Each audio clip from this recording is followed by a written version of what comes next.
कसला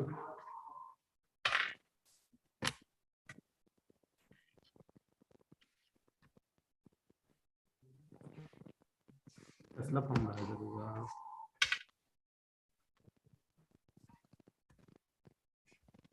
कुठल्या वर्गात शिकतो तू? बी ए कुठलं first year, second year, third year काय आहे का नाही?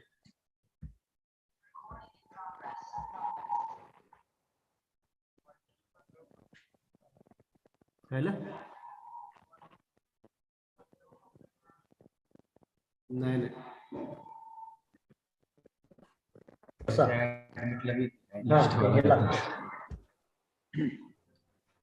कॉल म्हणत आहे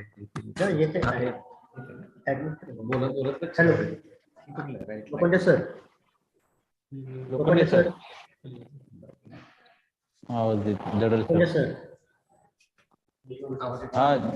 आवाज येते का? हो येते. बर, चालू करायचं. लोखंडे सर चालू करू दे का? हो हो चालेल. चालू पाहिजे. जडल सरांना बोला. Hello hello hello.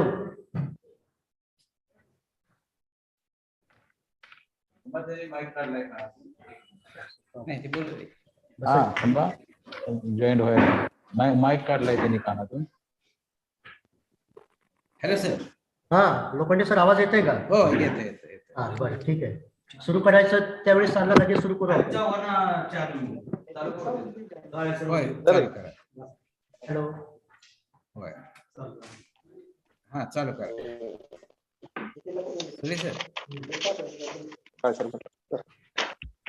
Lokhande sir नमस्कार. हा नमस्कार सर. नमस्कार सर. काय मला चालू स्टार्ट मी बघतो आता.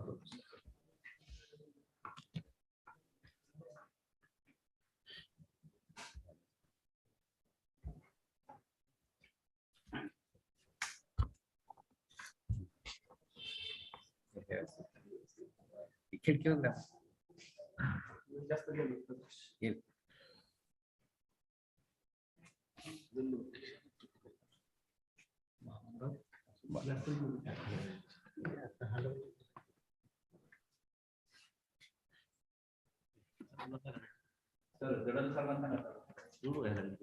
Hello जडल sir. हा बोला की सर. हा सुरू करा.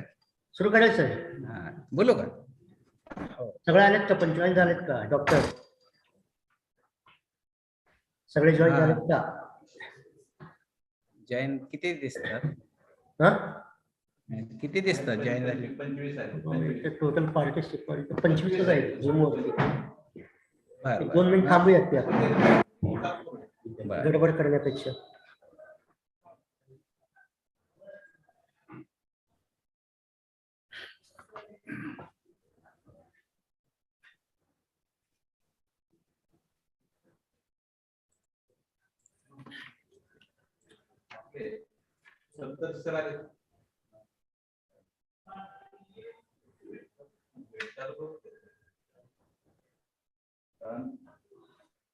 सरांचं आणि हिंदी सरांचं व्याख्यान पुढे असल्यामुळे उशिरा संख्या थोडी कमी.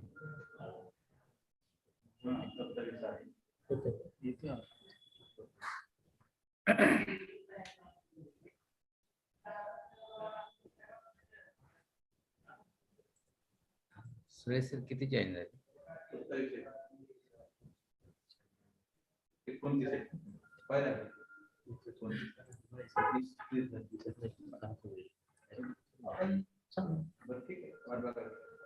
चालू करून चालू होतात जॉईन होतात ते आपल्या चालू. जडे सर चालू करू दे का? जडे सर हा करा.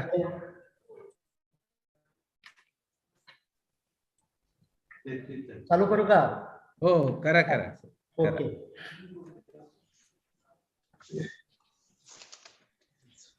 Good morning to one and all.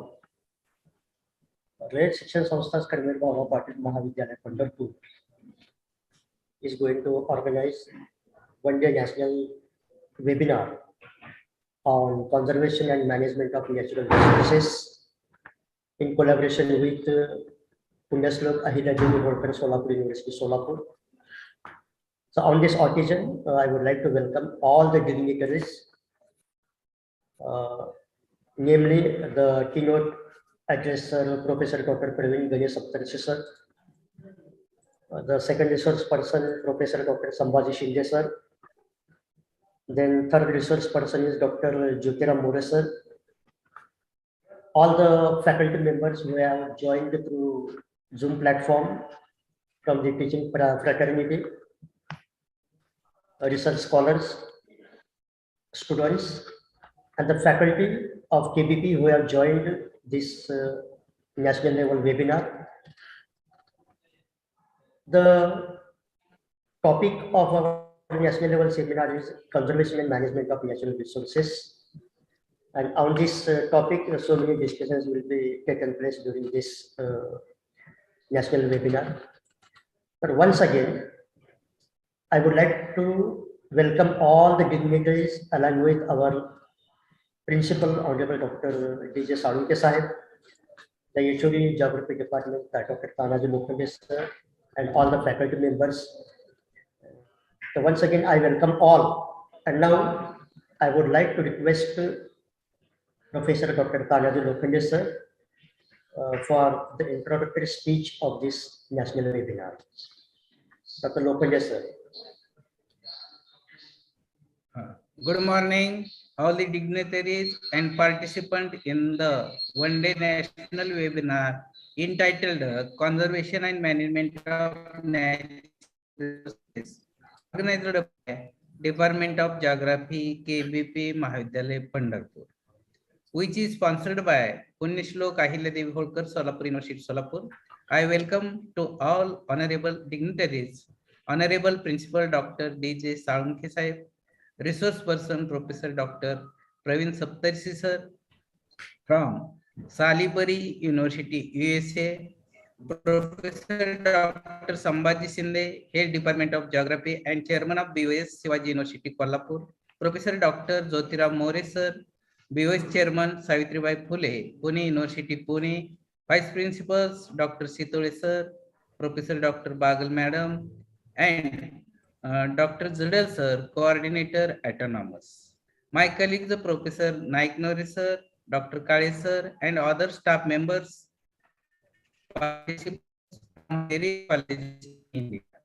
Faculty members of KBP Mahavidyalaya Pandharpur and research scholar for this webinar. The theme of our seminar is conservation and management of natural resources.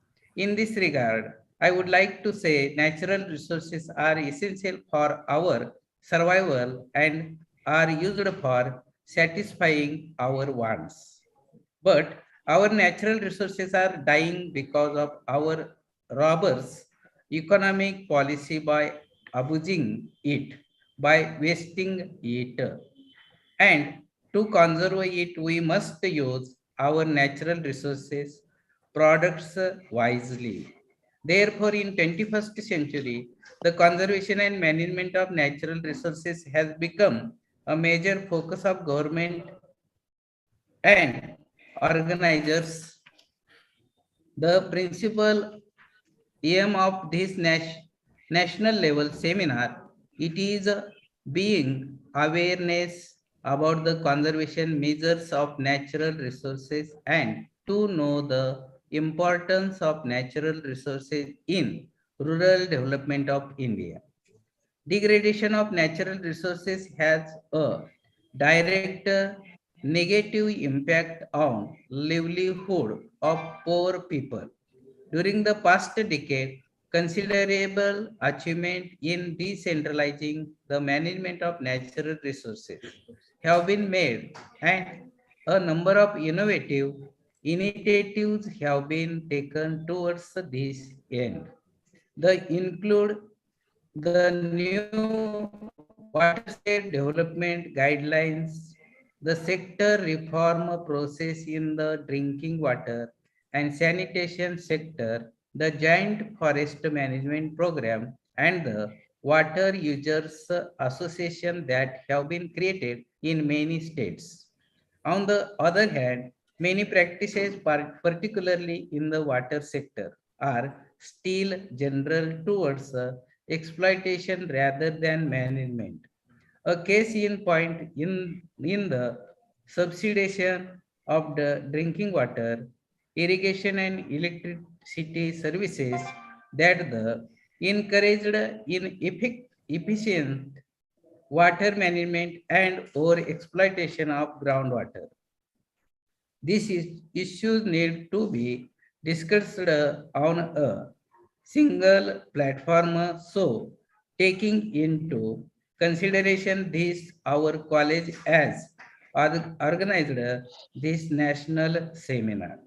I hope today there will great discussion regarding the future and sub themes which will be helpful in future, which I would like to conclude my introductory speech. Thank you. Thank you, Lokadesh sir. Now, during this webinar, there will be two sessions.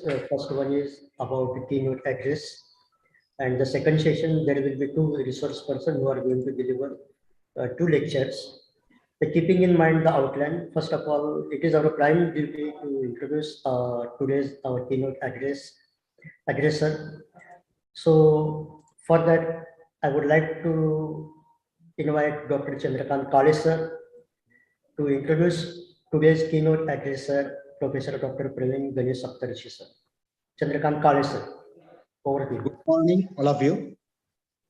Rayat शिक्षण संस्थाज कर्मवीर भाऊराव पाटील महाविद्यालय Pandharpur autonomous Department of Geography organized national webinar on conservation and management of natural resources sponsored by Puneshlok Ahilyadevi Holkar, Solapur University, Solapur.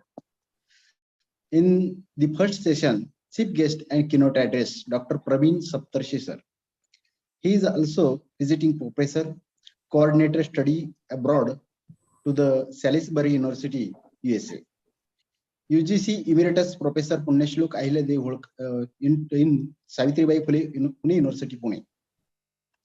And he is a total 41 years teaching and research experience. He has also completed 28 minor, major, and consultancy projects. He has also sponsored UGC, ICSSR, NABARD, and Savitribai Phule Pune University. Savitribai Phule Pune University Pune has granted. He has also above 80 research papers were published in national and international rapid research journal. He has also guided under the guidance he has under the guidance 51 research students were completed PhD work. He has also 24 books where the reference books were published in national and international publishers. He has also chairman of Maharashtra Bhugolshastra Parishad and chief editor Maharashtra Bhugolshastra Parishad research journal. He has also university statutory board to the University of Pune, Pune University Pune, North Maharashtra University Jalgaon, Shivaji University Kolhapur, Bharati Vidyapit Deemed University Pune, Sant Gadge Baba Amravati University Amravati, member of Divan Geography, member of Science Faculty and panel of PhDs. He has also visited to the in abroad by research work in UK, Belgium, Netherlands, France, Germany, Italy, Australia, Switzerland, and USA. She has also awarded a Best Teacher Award.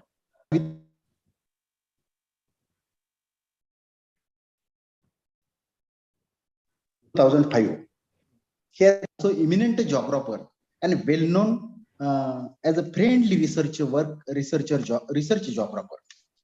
And our seminar's president of our Principal Dr. D.J. Salunke Sahib. He is also 41 years teaching and administrative work experience. He has also research guide under the guidance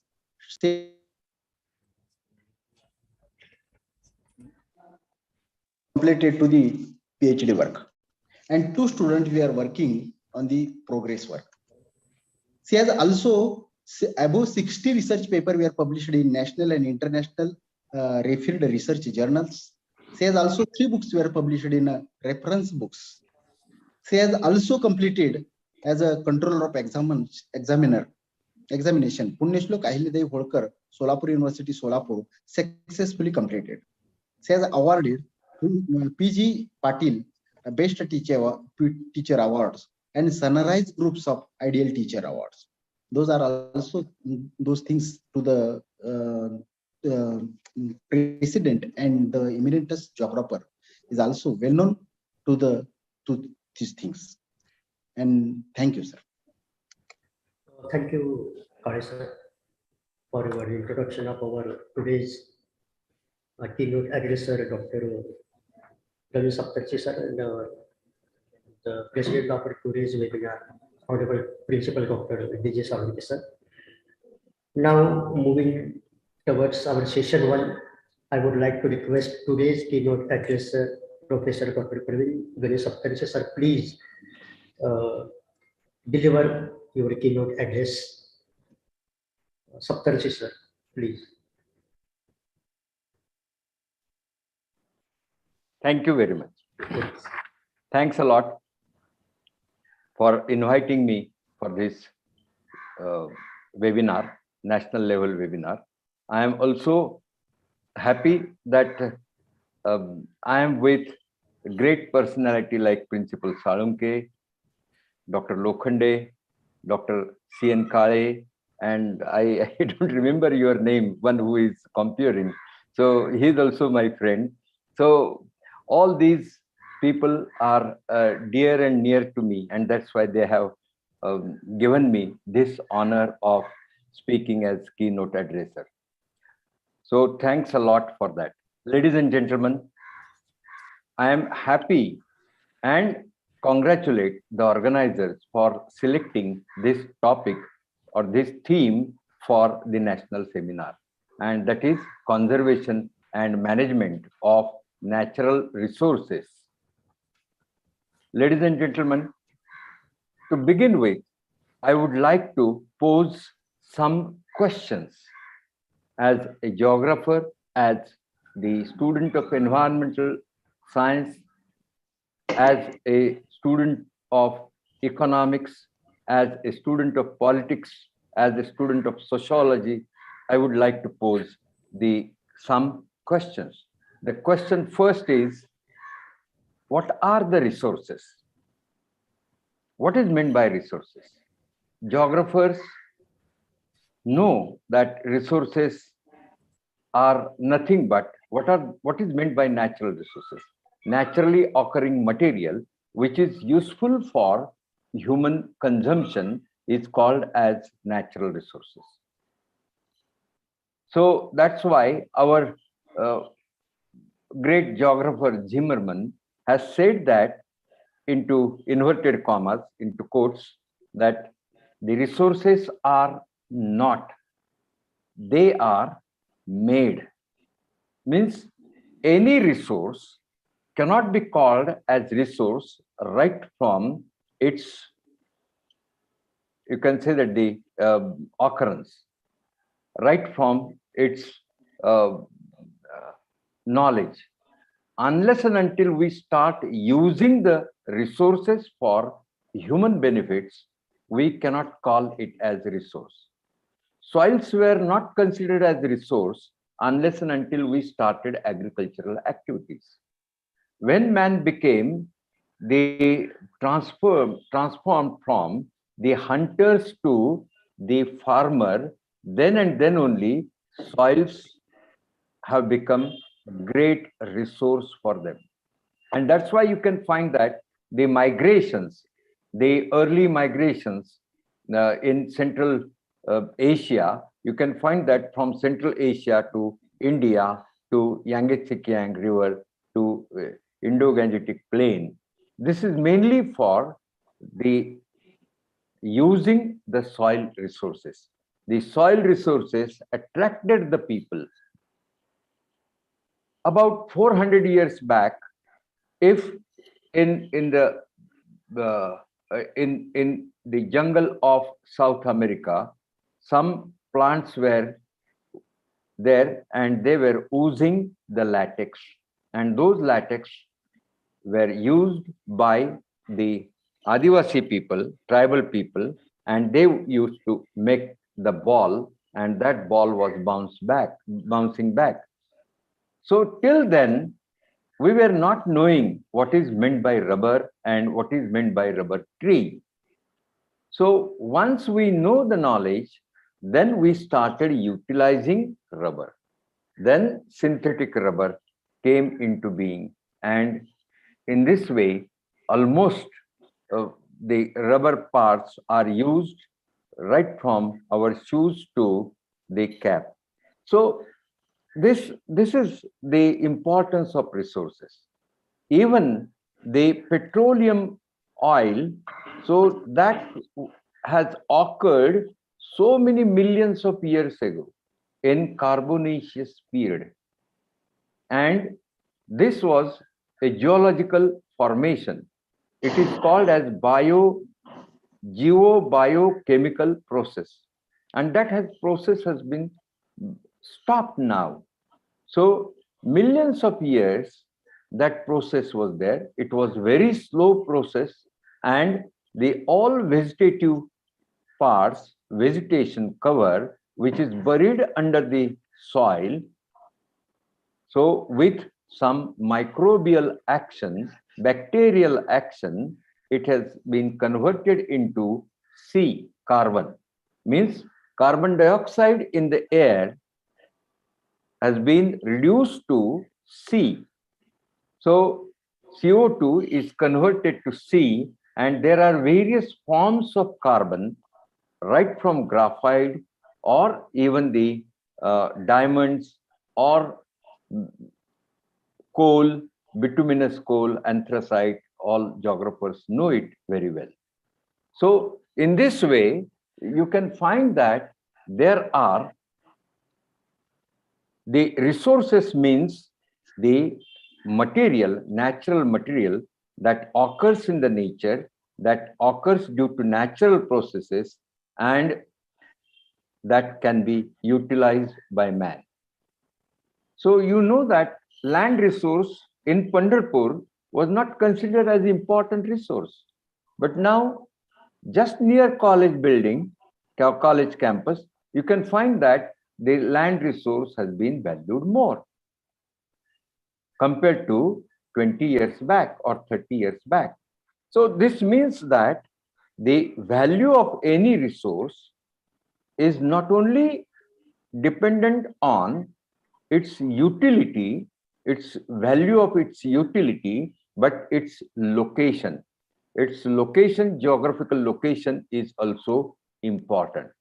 So this locational aspect of resources is also important, and that's why some of the resources are location specific. Another thing is that the resources are classified into various groups. For example, renewable resources and the resources which are considered as non-renewable resources. Non-renewable resources means the petroleum products which have been already manufactured by nature long back, millions, I think some 65 to 67 lakhs of years ago. So now we are using it. In last 200 years, we are using it indiscriminately, so that after 200 years, we won't be having our future generations may not be having the benefit of such oil resources. So that process of formation of oil is stopped. Similarly, process of formation of mica or gold or mercury. So all those processes have been stopped, and that's why such resources are called as non-renewable resources. What are renewable resources? They are generated through these cycles, natural cycles. And those natural cycles, water cycle is there. That's why water can be considered as renewable resource. Then the trees can also be considered as renewable resource because it is generated again and again. So that is renewable resource. So soil is also renewable resource because fertility, if it is lost, the fertility of soil is added by nature through leaf debris or through some depositional processes. So all these are renewable resources, and solar energy is also renewable resource. So all these resources are there, and we have to. Another thing is that these resources are dependent on, their stock is dependent on natural cycles. And if we disturb natural cycles, those renewable resources can become non-renewable resources. So my second question is, why renewable resources have become non-renewable resources? So this, I can go back to Professor Lokhande's remark that we are using, this is robbery. He has used that robbery of resources. Yes, it is true. The robbery of resources. Why this is done? Why this is found? So we can say that after industrialization, what happened? The people started mass production. And that's why they started utilizing the resources, exploiting the resources, but not with the proper management skill. Only their motto was only to earn profit. Take the case of Coca-Cola plant in Pachamadi area of Kerala. You can find that all renewable resource like groundwater has been totally utilized, and that's why this is posing the danger to the livelihood of the common people there around the Coca-Cola plant. Means almost the 10-20 square kilometers area is affected due to extravagant use of groundwater by Coca-Cola company. This is corporate. Similarly, you can find that all these corporates try to make the situation, economic situation, in such a way that the people think, even the academicians like me, think that it is essential. There is no alternative for Coca-Cola. There is no alternative for washing machine. There is no alternative for computer. There is no alternative for the high yielding variety of seeds.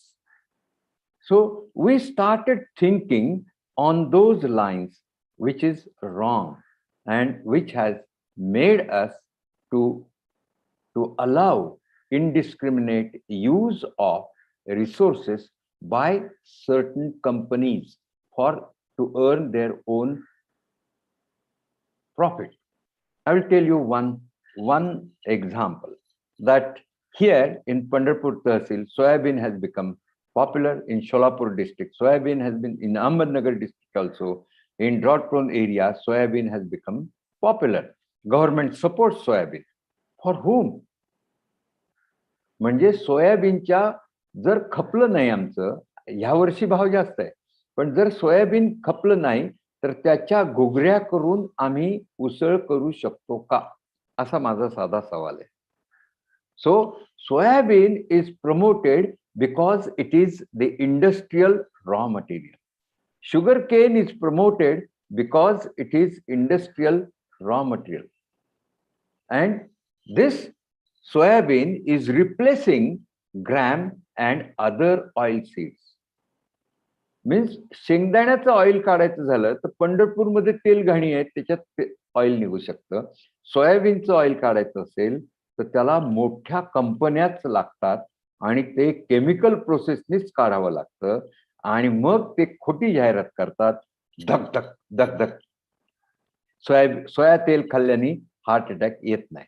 So you carry out research and find out using the technique of analysis of variance, those who have exposed for heart attack or heart failure and what was their diet, you can find that and those who haven't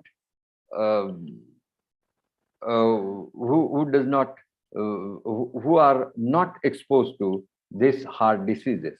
So you can find that the two samples, and if you find out analysis of variance, it is not that soya oil users are free from heart attack, or blood pressure, or the congestion in your heart artery.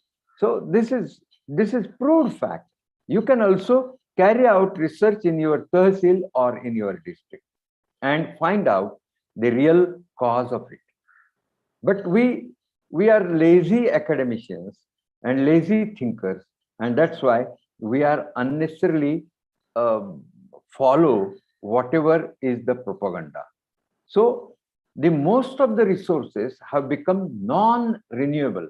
Take the case of groundwater. When irrigation started in Punjab, Haryana, or in Maharashtra, you can find that in your tehsil also, 20 years back, some of the irrigated area is based on Ujni Dam. In Baramati area, that Nira Bhima basin, you can find the water resources through lift irrigation and also through canal irrigation, and that's why there are a lot of irrigated area. So if you see that the areas having high percentage of irrigation, they show the depletion of groundwater.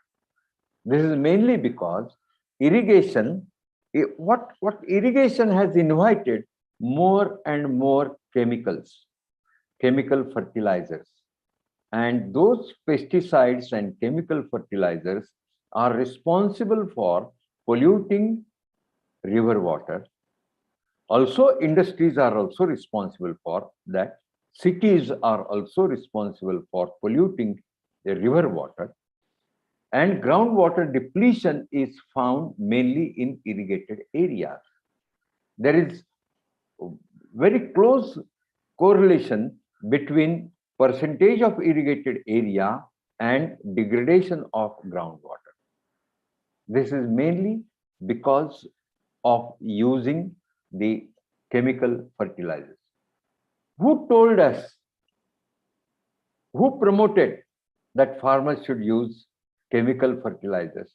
Again, there was some myth, and that myth was the food security. Now it is said that there is a food grain stock in our country which can be useful for feeding the population, present population, continuously for 3 years. Even then, why some people are hungry? Why there is malnutrition? Why there are pregnant women who cannot eat well? Why it is so? This is mainly because food security, with the help of extravagant production of food grains, is a myth. It is not the perfect policy instrument. Actually, if the food grain production has been achieved by small and marginal farmers, means Instead of mass production, if we would have gone for production by masses, then these resources would have been saved, would have been conserved. This is proper economic instrument, that irrigation should be reduced and the use of fertilizers should be reduced, and then only groundwater can become intact and river water should be kept clean. So it is not just conservation of resources, is not just protecting the resources, but it is protection from extravagant use and protection from pollution. Once river water is polluted, what happens? Basic livelihood resources like drinking water, the people are deprived from the basic livelihood resources like drinking water. Soils are polluted, productivity is reduced, means what? The small and marginal farmers cannot grow the crops, cannot achieve agricultural productivity. And a vicious circle is there which degrades these livelihood resources and making the life of common people more and more hard. Suppose the drinking water is not available in my village, I have to spend a lot of money for accessing drinking water. If money is not there, then I am deprived of safe drinking water. So this is again a conspiracy that the water resource for lively, simple common man is to be grabbed, is to be made non-renewable. And what has become renewable? That bottled water. Bottled water is given to the people, and that is again, if you are in good hotel, it is costing 20 rupees. If I go to any college, the people give me lunch or dinner, and they just say that, oh, that bottled water should be there. I generally ask whether there is a filter in your, because it is compulsory for any restaurant that filter is to be fitted. And if it is filtered, please give me filtered water, not the bottled water. Bottled water means it is the instrument of exploitation of money from common people. And it is again the making drinking water, increasing deprivation of drinking water means the promoting the sale of bottled water. So we should break this vicious circle. We are academicians. We are the people who run the college. We are the knowledge generating people. And that's why we should be in position to tell the people that bottled water should not be used. You can just boil the water and you can use it for safe. Who had made this water polluted? Who has made this water contaminated? Who is responsible for degrading the water resource? So they are not paying back for purification of water. So these are the issues, and that's why renewable resources have become non-renewable, and that is a danger to the common people. Then my third question is, who owns the resources? Rivers in India are owned by the common people in India. Now again, I am deadly against joining the river. So linking the rivers. River linking project is beneficiary, what are the beneficiary sector for this river linking projects? Those who are in construction activities will be benefited first. and risk lies with common people. तुम्ही नुसतं कल्पना करा की एका 2-3 नद्या जर एकत्र जोडल्या तर काय होईल. नदीतलं पाणी इकडून तिकडे जाईल असं नाही, तर नदीतलं पोल्युशन इकडून तिकडे जाईल. नदीतला व्हायरस एखादा डेंजरस असेल किंवा बॅक्टेरिया असतील जे पॅथोजिन्स असतील ते पण इकडून तिकडे जातील. म्हणजे आपोआप रोगाचा प्रसार होऊ शकेल. River is a system, natural system. We all geographers know that this is a natural system, and that's why we stick to the river basin. First order stream, second order, third order, and then we find that this is the system. So watershed management is the best way of conserving the resources, water resource, and making it without disturbing the ownership of that resources. So suppose in some tribal village, some bamboos are there. Now the tribal rights have been given that they can use their own vegetation cover. Similarly, and now vegetation cover is improving because it is in the hands of local people. If it is to be sold by government to the paper manufacturing companies, so at that time bamboo vegetation cover was totally ruined. So bamboos were owned by local tribal people. So this concept we have to take into account. But this has been passed in the Parliament of India, I think in 2007. And that is because of lot of hesitation. So those who are owners of resources, it is again a conspiracy, worldwide conspiracy.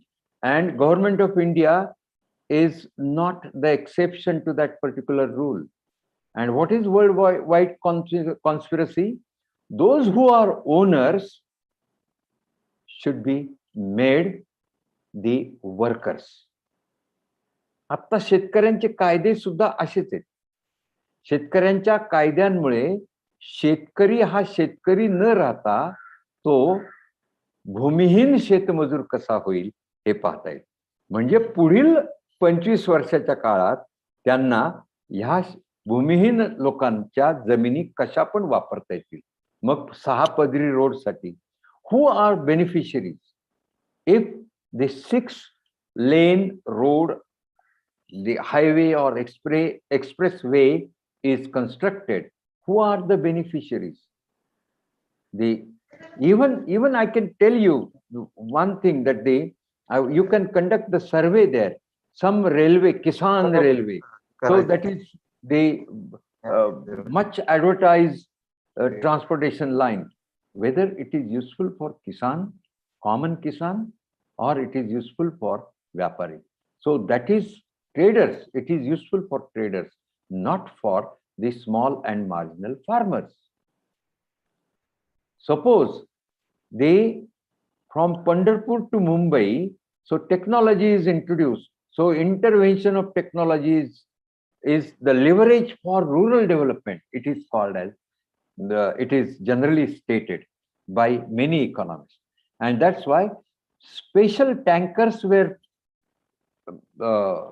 manufactured which can carry the cold milk.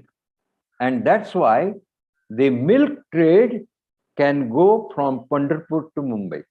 Direct from Pandharpur to Mumbai.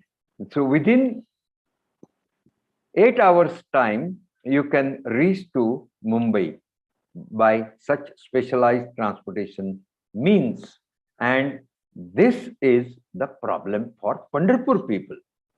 This is beneficial for Mumbai people, not for the farmers in Pandharpur Tahsil, farmers in Sholapur district. No, they don't get any benefit of value addition. Value addition is totally taken by the truck owners, totally taken by the traders in Mumbai, and totally it is grabbed by the system of corporate monitored economy. So this is, म्हणून तुम्ही बघा, मी नेहमी माझ्या भाषणात सांगत असतो की दुधाचा महापूर आला, शेतकऱ्याकडं धष्टपुष्ट गाया दिसायला लागल्या, परंतु शेतकऱ्याची मुलं मात्र लुकडीच राहिली, त्यांना घरात प्यायला दूध नाही. Because in a compulsive situation they have to sell whatever they have produced in a day. Otherwise, they cannot survive. Another thing is that the owner of these resources are at risk. Owners of these resources are at natural resources are at high risk. Risk of life is there. So this means that these resources, these people are exposed to the bad healthcare system or health hazards. They are exposed to the malnutrition. They are exposed to the high risk of their own plus in their business. समजा गाय मेली तर सर्वात जास्त नुकसान शेतकऱ्याचं होतं, बँकेचं होत नाही, विमा कंपनीचं होत नाही, किंवा मुंबईच्या सटोडियांचं होत नाही. जे सटोडियन जे आहेत की जे रोज दुधावरती लक्षावधी रुपये कमवतात, कोट्यावधी रुपये त्यांचा व्यवहार असतो, या लोकांना काहीच फरक नाही 50 गाया मेल्यात. पण 50 गाया मेल्यानंतर 50 कुटुंब हे उद्ध्वस्त होतात. This is risk. So risk sharing is 100%. It lies with the farmers, not with any person or any factor which is linked in the supply chain. This is a bad supply chain. So if that supply chain is made so that each and every stakeholder is empowered equally and each and every stakeholder shares the risk equally, then and then only resources will be conserved. आता होतोय का? Resources, conservation of resources ची कोणालाच काळजी नाही, because continuous exploitation is going on from farmers' end to the traders, from rural areas to urban areas. And that's why those who are drivers of this economy, world economy or Indian economy, and those who are the political leaders of this Indian economy, they are not taking care of conservation of resources. And this is mainly because they don't admit that resources are owned by the people. ब्रिटिशांचं राज्य आलं होतं त्यावेळेस one forest हे फार मोठ्या प्रमाणात conserve करण्यासाठी forest act काढला गेला आणि प्रोटेक्टेड फॉरेस्ट नंतर सेमी प्रोटेक्टेड फॉरेस्ट, मग गाय रान वगैरे वगैरे असे शब्द आले. So this kind of categorisation was made for administrative purpose. And what happened? The British government auctioned the forest products to the big companies. And that's why you can find that there is no deciduous trees from Panvel to the Western Ghat. And that was a thick forest of deciduous trees. But that has been cut and auctioned to, sold to the matchbox manufacturers by British government. The same thing is going on in the name of Swadeshi, in the name of Atmanirbhar to the people. Those who revolt against the mining in tribal areas, they are considered as Naxalites. On the contrary, Naxalites na paise dile ki मोठमोठ्या corporates त्यांच्याकडनं yes होकार करून घेतात. Government नक्षलाइट्सना पैसे देऊन त्यांच्याकडनं होकार घेतात आणि ऍक्च्युअली ट्रायबल लोकांना, so there are thousands of tribal workers who are in jail in last 7 years. This is मध्यंतरी एक जण त्या ट्रायबल हक्कांसाठी भांडणारा माणूस मेला, तुरुंगातच मेला. सो त्यांच्यावर देशद्रोहाचा खटला भरला गेला. So this means that this ownership of resources is so serious that government of India is supporting the big companies rather than those who own the resources. That's why as a student of geography and student of environmental science, students of economics, students of politics, they should understand that these resources are owned by common people. So one person has written that what is the tragedy of commons? This is the tragedy of commons. And the tragedy of commons is because of this economic system governed by the politicians. So this is, economics is not separated from politics. This is, so in pandemic lockdown period, the people were unable to come on streets, and this advantage has been taken by Government of India to sanction more than 20 such projects which are environmentally vulnerable, which are otherwise environmental impact assessment would have been told them that this kind of mining should not be allowed. So even EIA, environmental impact assessment, is also, so why this law is introduced in 1992. This is to make sure that the owners of the resources should not be at loss. But this law has been diluted by the present government, and that's why this is mainly because of ownership. Who owns the land? Who owns the soil? Who owns the minerals? Who owns bauxite? So who owns bamboos? Who owns hirda, behda? So that is the important question in front of academicians. And if you accept this rule, this moral or ethical thing that yes, common people owns, then in democratic setup, common people have their right to say no to any project. And this is important thing that we should teach to the students. Then the fourth question is, who has legal and moral rights to exploit the resources? Obviously, owners. Owners can use it. And there is one example of Minda Lekha. We have included in our syllabus that case study of Minda Lekha village. And what is that? I don't know whether your university, Ahilyabai, Punyashlok Ahilyabai Holkar University, has this case study approach or not. I don't know. But I think that Lokhande and Kale sir and their friends should include this kind of case studies in our syllabus.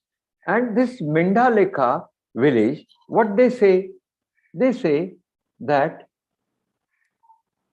दिल्लीमध्ये आमचं सरकार, लक्षात घ्या, दिल्लीमध्ये आमचं सरकार, आमच्या गावात आम्हीच सरकार. So we are the leaders, we are the owners of our own village resources, and we respect the central government because it is democratically elected. So this is, you can say that the total democracy is inculcated in the livelihood of these people, and that is important. And if democracy is there, if morality is there, if ethics are there, if legal framework is good, then and then only this exploitation of resources by others who are not owners. And this is not stopped just within the nation. It is done through the trade, international trade also. For example, we take proud that we export sugar. Sugar exports should be stopped to zero. And import of food grains, import of oil seeds should be stopped. Import of palm oil should be stopped. Import of soya oil should be stopped. Because what we are doing? We are exporting sugar, means you just calculate 1 ton of sugar requires 10 tons of sugar cane, which requires at least, you can say 10 gunthas of or 10 r of land, which is having this much 10 r into 120 inches or 300 centimeters, means 3 meters. This much volume of water you are exporting with a cost of few dollars. So this means that the area, geographical area of Maharashtra or Solapur, so is exporting high amount of water with less than a paisa per liter to California. This is something criminal act of the government. It is anti-national act of the government. Who should understand this? We the academicians. We are not politicians. We are not aligned to certain party. We are not just followers of Marxism or communist or the socialist. We are the thinkers, and that's why we should teach this kind of lesson to the government in democratic setup. जर आपल्याकडे हुकुमशाही आली तर माझा आवाज बंद होईल, पण जोपर्यंत लोकशाहीचं नाटक चालू आहे तोपर्यंत बोलायला काहीच हरकत नाही. आणि तुमच्या याच्यामध्ये म्हणजे रयत शिक्षण संस्थेमध्ये ही कर्मवीरांची संस्था आहे, म्हणून कर्मवीरांनी काय हा माणूस शिकलेला होता, काय रिसोर्सेस होते, 2 नंबरचा पैसा होता का त्यांच्याकडे, आणि किती कॉलेजेस काढले. असं म्हणतात की वर्ल्ड मधली biggest educational institute is Rayat शिक्षण संस्था. जर अगदी लँड एरिया मोजला रयत शिक्षण संस्थेचा आणि जर नंबर ऑफ स्टुडंट्स मोजले, बेनिफिशरीज मोजले, नंबर ऑफ टीचर्स मोजले, तर आपल्या लक्षात येईल की जगातली सर्वात मोठी ही संस्था आहे. ह्या संस्थेने कोणाला घाबरायचं कारण आहे? अजिबात नाही. आणि ह्या संस्थेत काम करणारा मी कशाला घाबरू?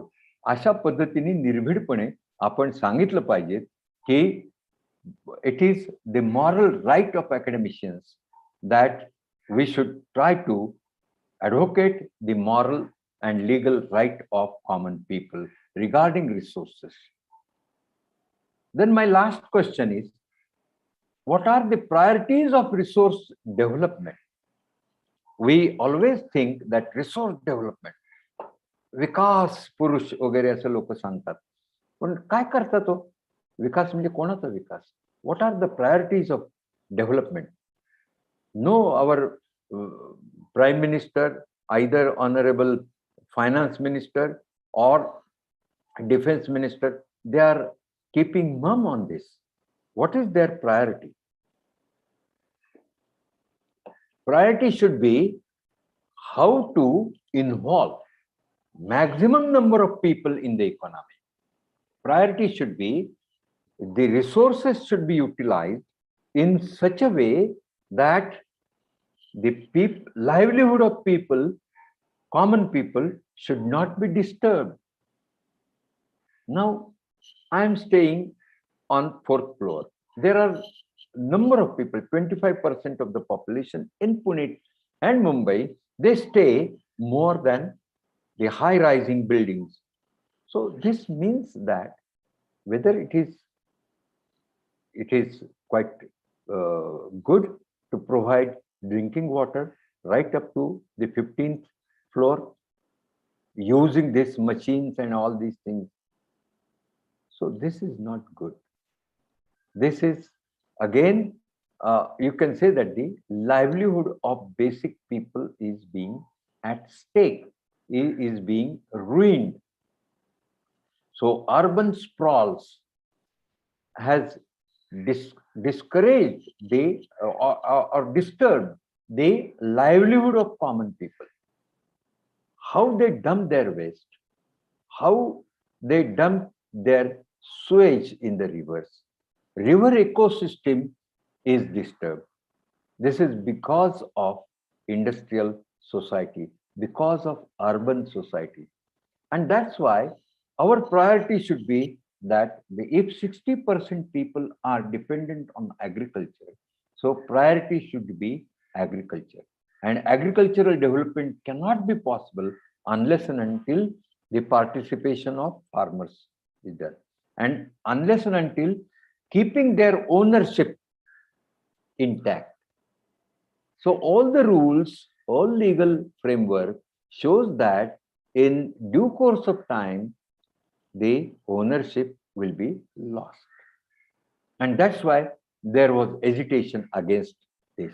So the answer to all these 5 questions can be given by one simple solution, and that is the Gandhian solution. I used to go to colleges and conduct the workshops and ask the students, you write down your own problems. तुमचं वैयक्तिक problem असेल तरी चालेल. एखाद्या मुलीवरचं प्रेमभंग झाल्यापासून ते तुमच्या घरामध्ये आईला वडील मारतात कसे त्याच्यापर्यंत कुठलाही प्रॉब्लेम असू द्या, प्लस सार्वजनिक problem means your village level problem, your community level problems. You write down those problems and you can find the solution through Gandhian ideas. Gandhian ideas म्हणजे माझं म्हणणं की आत्ताची गाय ही किंवा संकरित गाय, संकरित शेळी ही गांधीजींच्या काळातला चरखाच आहे एक प्रकार. So you should introduce certain instrument of money generation, संपत्ती निर्माण करणारं हत्यार कोणतं असलं पाहिजे that can be handheld by common man. उगच मोठं हँडल करायचं. अनदर थिंग इज दॅट एक तुम्हाला लक्षात येईल की स्किल डेव्हलपमेंट बद्दल तुम्ही पण नॅक मध्ये लिहिलं असेल, अजिबात लिहू नका. जर तुम्ही तुमच्याशी प्रामाणिक असाल तर स्किल डेव्हलपमेंट हा प्रोग्राम किती बोगस आहे हे तुम्हाला सांगता आलं पाहिजे. प्रामाणिकपणे सांगा. So skill development is the programme to deny the employment for this small and marginal workers. त्याला सांगता येतं अरे तुझं स्किल नाही रे. आणि what is your skill? Do you know that the highest level of skill, what Mahatma Phule has suggested, that Mahatma Phule has suggested that the highest level of skill is sowing the seeds and generating hundreds of grains. One grain multiplied by 1 किलोचं 100 kilo गहू करणं, this is the best possible skill. येईल का कोणाला? मला तरी येणार नाही. मग जे मला स्किल नाही, जे दुसऱ्याला आहे त्याच्याबद्दल रिस्पेक्ट नको का? Suppose I speak in English and some of the student may say that sir I can't speak in English like you. So that's why he respects me and he tries to develop his skill of speaking in English. Similarly, I try to develop the skill of this sowing the seeds, and this I learned from the village level workers, especially women workers. Suppose all these 60% of people what Mahatma Phule had stated to the Hunter Commission. It is written document, you can read it. And that document says that 60% of the people have a skill to generate money out of natural resources. However, you are denying their rights. And your education system is not covering that particular skill.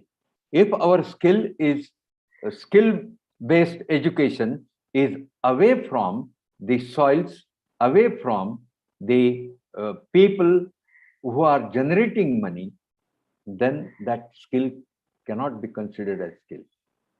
We consider that plowing is such a skill. मी त्याच्यावरती खूप विचार केला आणि मी म्हणलं की नांगर धरायला गेलो तर तेव्हा मी म्हणजे हे 78 सालची गोष्ट सांगतो. मी नांगर धरायला सुरुवात केली तर माझा तास सरळ यायला मला 1 वर्ष प्रॅक्टिस करावी लागली. आता मी नांगर धरू शकतो बैलाचा. आता मी ट्रॅक्टरने सुद्धा तास सरळ काढू शकतो. But that is a great skill. It is greater than the skill that I drive my car with 100 kilometers per hour speed. आणि आम्हाला काय वाटतं तो तरुण मुलगा आहे इथं काय बरं त्याचं नाव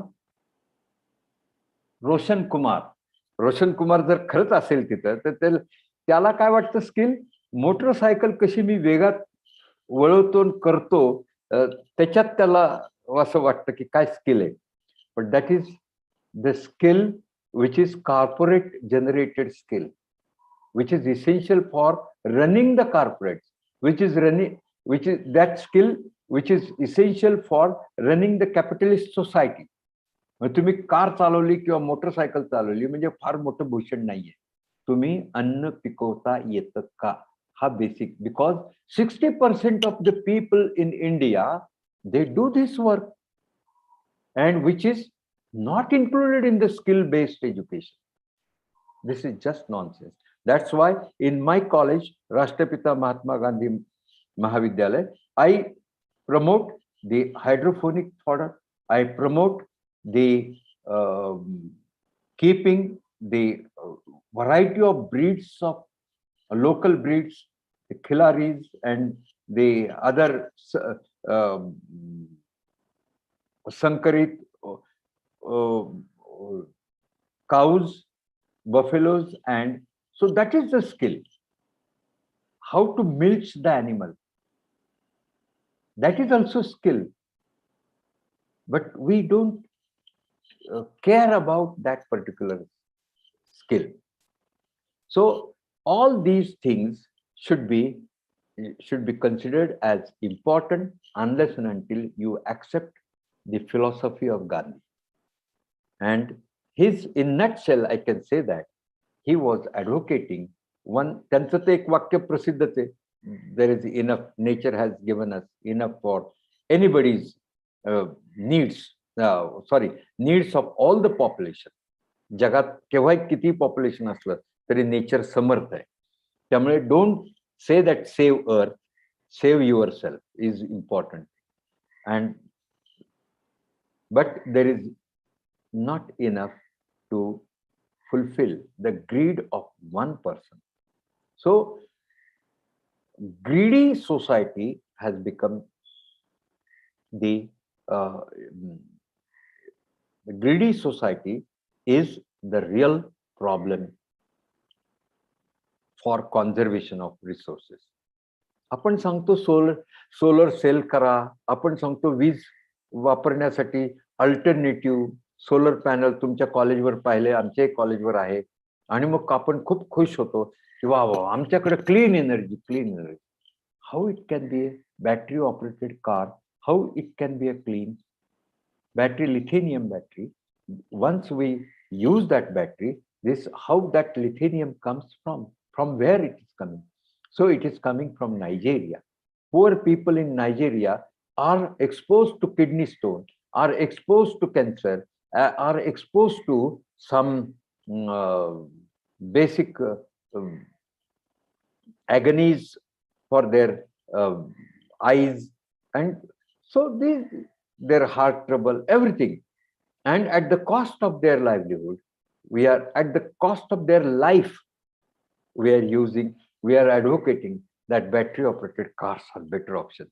Better option is, according to Gandhian philosophy, don't use energy. Reduce the use of energy. Reduce the use of anything. Reduce the use of your clothes. Reduce the use of your boots and chappals. So then and then only resources can be conserved, and the conservation and management is important, no doubt about that. And my young friend Jyotiram More will definitely tell you about how to manage the resources, optimization. He has developed the model of optimization of water resources for agriculture. If he doesn't tell, you can ask the question about that optimization to him. So these young geographers are doing very well, and I wish that the students also take the economy in their hands for mass, instead of mass production, production by masses is the mantra given by our father of nation. So please remember this and carry out research whether this is true or not. You assume that particular this hypothesis. If it is failed, you can say that, but do it with database. So with these words and with great wishes to my young friends, I stop here. Thank you very much. Hopefully I have finished in time. Yes. Thank you. Many thanks. Sir, we are really pleased that, Sir, तुमचं नाव विसरलो. Dr. Zadal, okay. Department of Education, sir. Okay. We are very much pleased that in a very simple and daily living examples, you have explained what are the resources and types of resources, then how these resources are degraded, and how we should manage or conserve these resources in a very simplified manner, sir.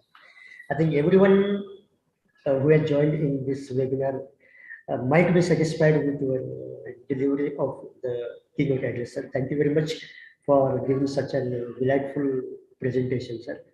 Thank you once again, sir. With your sir, one thing is missing, that we are unable to felicitate you formally. Yes, no problem. No problem. Not But at all. with the auspicious words, I would like to felicitate all the resource persons. And Thank you. Thank you very much, sir. Now, sir, with your prior permission, we are moving towards another session, second session, that is the resource person for this session 2 is Professor Dr. Sambhaji B. Shinde, sir, who is the head of Department of Geography and Chairman Board of Studies in Geography, Shivaji University, Kolhapur. Sir, once again, it is our prime duty to introduce this resource person for this session second. For that, I would like to invite Lingre sir to introduce our resource person, Professor Dr. Sambhaji Shinde. Lingre sir, over to you. Okay, thank you, sir. The geography defines big research work of a successful and scholar people. Our knowledge and intelligence make we as a natural resource which helpful for human society. Good morning, all of you. Myself, Dr. Vilas Lingde, at the occasion of a national webinar on conservation and management of natural resources organized by Department of Geography, Karmir Bhaurav Patil Mahavidyalaya, Pandharpur. First of all, thank you to Department of Geography for giving me this opportunity to introduce the resource person, the great teacher, ideal inspiration, big researcher, Dr. Shinde sir. Dr. Shinde sir is working as a head and professor of Department of Geography and chairman Board of Studies in Shivaji University, Kolhapur. He is completed MA in 1998 and PhD in 2002 in Shivaji University, Kolhapur. Sir is having 20 years teaching experience and 21 years research experience. Dr. Shinde sir has received different awards and honors. Best Teacher Award in 2018, Maharashtra Rajya Kriti Samiti. DRF Fellowship in 1999, Shivaji University, Kolhapur. He has guided 10 PhD students. Among that, 5 students are completed PhD and 5 students are working research. He publishes 31 research articles in different research journals and magazines and present 47 research papers at state, national, and international conferences. He worked as a member in different statutory committee, academic council member, Shivaji University, Kolhapur, member, Board of Studies in Shivaji University, Kolhapur, Savitribai Phule Pune University, Pune, Karnataka University, Dharwad. Also, he is a member of the distinct professional bodies, Governing Council member, the Institute of Indian Geographers, member, Deccan Geographical Society, member, Maharashtra Bhugol Shastra Parishad, executive member, SVBSS. He worked as a member of local inquiry committee, selection committee, expert committee, and syllabus revision committee of Shivaji University, Kolhapur. Also, in big extension activities, he is observer for the state eligibility test set of UGC. Also, chairman for Swachhata Ranking University by Human Resource Development, HRD Ministry, Government of India, New Delhi. I welcome again Dr. Shinde sir for second session, and thank you very much.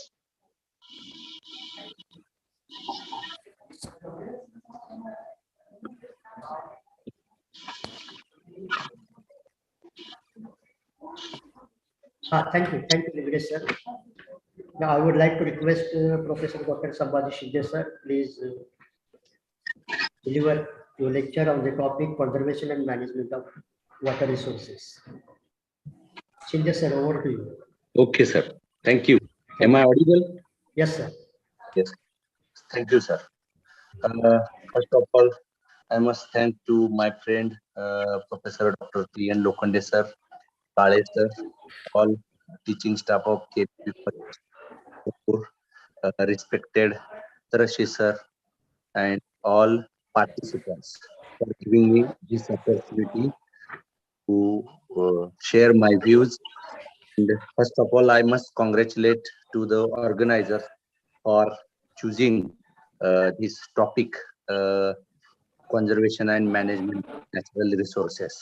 And Saptarshi sir rightly pointed out the market-oriented economy, the influence of these companies on the resources, and all particular things. My topic is about soil resources, and as sir said that, natural resources like water, soil, groundwater, plants, and other natural resources, they are under tremendous pressure, no doubt. But I will just discuss something about soil resources. And as Food and Agricultural Organization of United Nations, they have declared this 2015 International Year of Soil, because soil is the basic, and we all geographers well aware about the formation of soil, the process. And my point is that till today, if science is developed and so many things happen around the world, but we cannot produce soil in the lab. Okay, and as sir said that soil is an finite resource. Okay, and its loss and degradation is not recoverable within a human lifespan. This formation of soil take place within 1,000 years and more than that. So it is not possible to recover that particular losses of soil. Okay, then as I said that soil is not only the upper layer which support the crops and other things, but it is a important component of ecosystem, balancing that particular ecosystem. And nowadays, the soil biochemical cycles, nutrient cycles, all they are contributing to the climate change, global warming, because there is a carbon sequestration, green carbon, a lot of concepts and a lot of things related to this particular. But today we will just discuss component of land resource and agricultural development, ecological sustainability, and of course as I say that this particular soil is related to or provide basis for our food, feed, fuel, and fiber production. Means as a production for this particular and for many critical ecosystem services. As I say that soil is a center of ecosystem services, and of course, therefore, highly valuable natural resources, and yet it is often overlooked. Why? Because that particular productive soil is limited and under increasing pressure of intensification and competing uses of for cropping, forestry, pasture and rangeland development, and most important recent phenomena, that is the urbanization, of course, to satisfy demands of the growing population for food and energy production. So you can understand, means this particular pressure of all these particular things on the natural resources like soil and other. Okay, then as I say that there are a lot of data regarding this particular soil.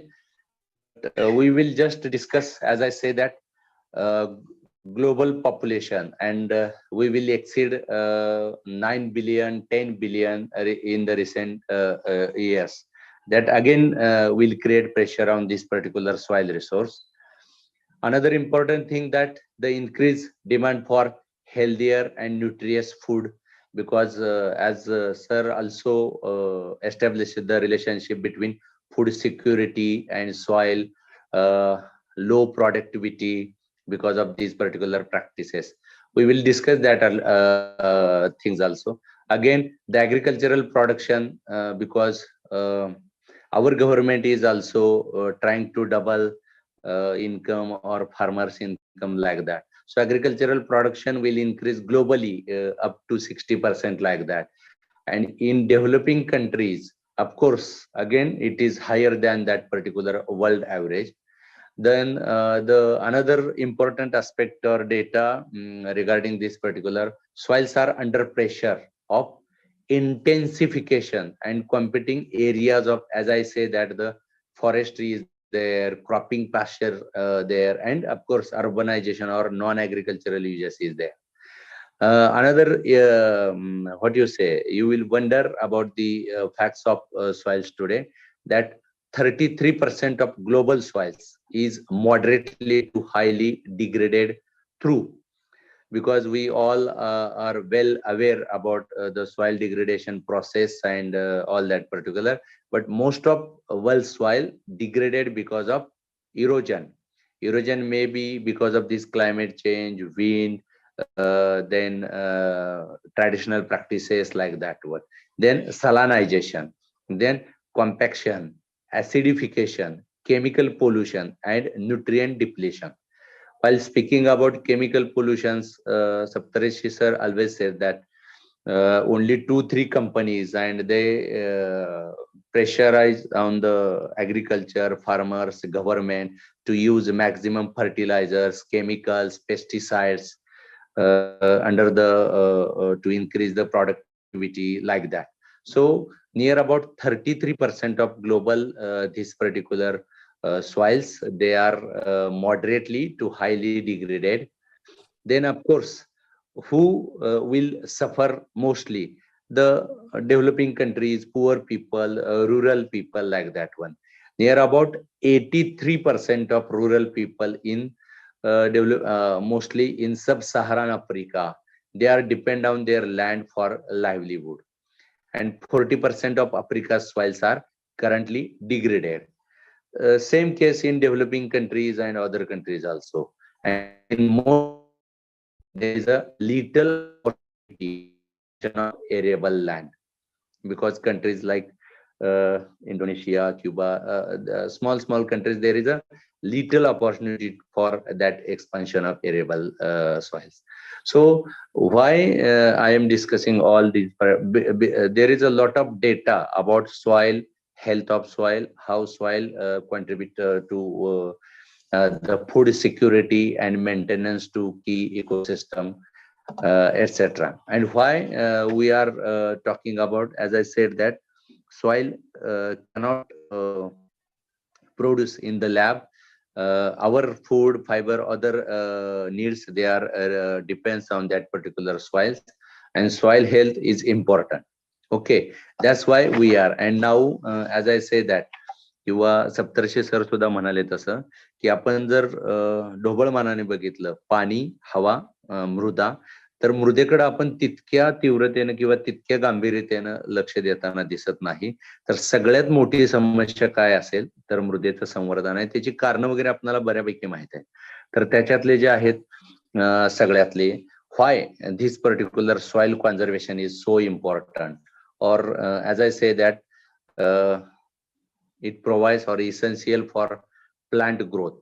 इकोसिस्टमची जी chain आहे किंवा त्याच्या सेंटरला आपण का म्हणतोय तर soil provides essential minerals, water, all particular things for plant growth, of course for animal life and millions of microorganisms. And of course soil becomes unhealthy, okay, unstable or polluted, the life cycle will stop or the ecosystem will disturb, and for that particular thing we should focus on soil conservation.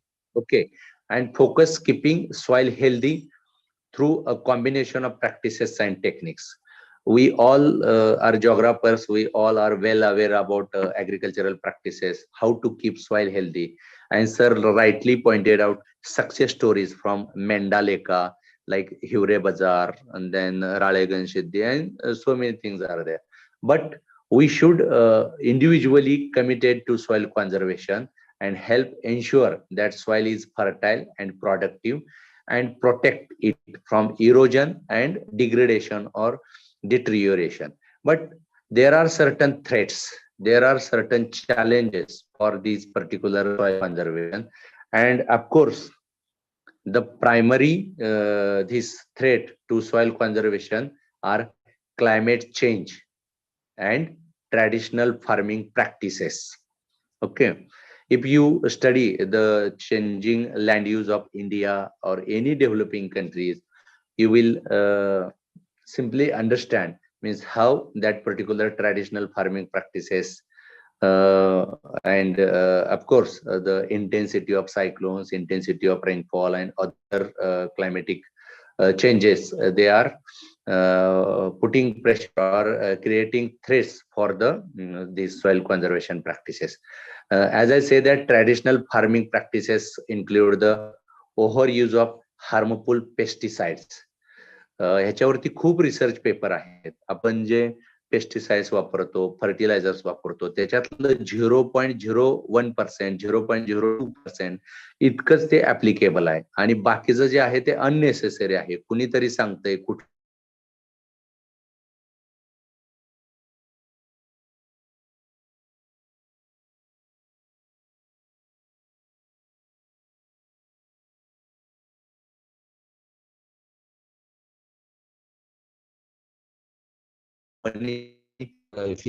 Site आहे एकमेकांना disturb करताना दिसते. तर हे जे traditional farming practices आहेत आणि त्याच्यातून काय आहे सर म्हणाले तसं मोठ्या प्रमाणात आहे, एअर पोल्युशन आहे, लँड पोल्युशन आहे, वॉटर पोल्युशन आहे. सरांनी बद्दल वगैरे सांगितलं. डेटा आहे 70% वॉटर पोल्युशन किंवा बाकीचं जे आहे ते ऍग्रिकल्चरल प्रॅक्टिसेस आणि ऍग्रिकल्चर ह्याच्यामुळे आहे. पण ह्याचा अर्थ आपण ऍग्रिकल्चर प्रॅक्टिसेस कमी करणार नाहीत. जर जी नॅचरल फार्मिंग आहे किंवा ट्रेडिशनल इतर काही आहेत तर त्याच्याकडे आपण सिरियसली बघायला पाहिजे. त्याच्यातलं हार्मफुल पेस्टिसाइड्स आहे अँड दॅट ओनली कंटॅमिनेट सॉइल्स. त्याच्यानंतर स्लॅश अँड बर्न मेथड्स आहेत. त्याच्यानंतर लँड ओव्हर यूज आहे, मी लँड बद्दल बोललो त्याच्यातलं.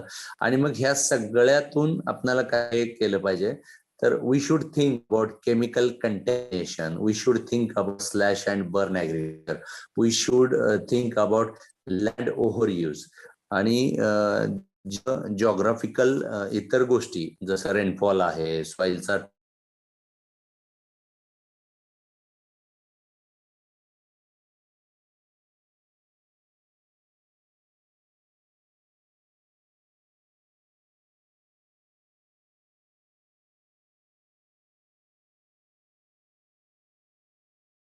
विद्यापीठानं अभ्यासक्रमात सुद्धा सॉइल जिओग्राफी आहे. त्याचा मुख्य उद्देश हाच आहे की ही जी समस्या आहे याच्याबद्दल मोठ्या प्रमाणात जाणीव जागृती निर्माण व्हावी. सायंटिफिक जे इन्फॉर्मेशन आहे, शास्त्रीय माहिती आहे ती द्यावी. आणि ऑफकोर्स एज्युकेशन आणि बाकीचे प्रॅक्टिस आहे. आपण डायरेक्टली इनडायरेक्टली शेतीशी निगडीत आहोत, तर ह्या प्रॅक्टिसेसमुळे आपण किमान सॉइल कन्झर्वेशन काय आणि त्याच्या मेथड्स आपल्याला बऱ्यापैकी माहितीच आहे. पाचरट व्यवस्थापनापासून crop rotation, strip cropping, wind breaks, lot of things are there. And if you search on internet, a lot of data and lot of information about this soil conservation is available. Our role is to create awareness in the society, among the farmers, and give them proper solutions. Maybe in the form of sustainable agriculture, maybe in the form of that natural farming. आणि ह्या ज्या concept आहेत ह्या misunderstood आहेत. आपण त्याला कसं contribute करू शकतो त्या पद्धतीनं थोडंसं हे आहे.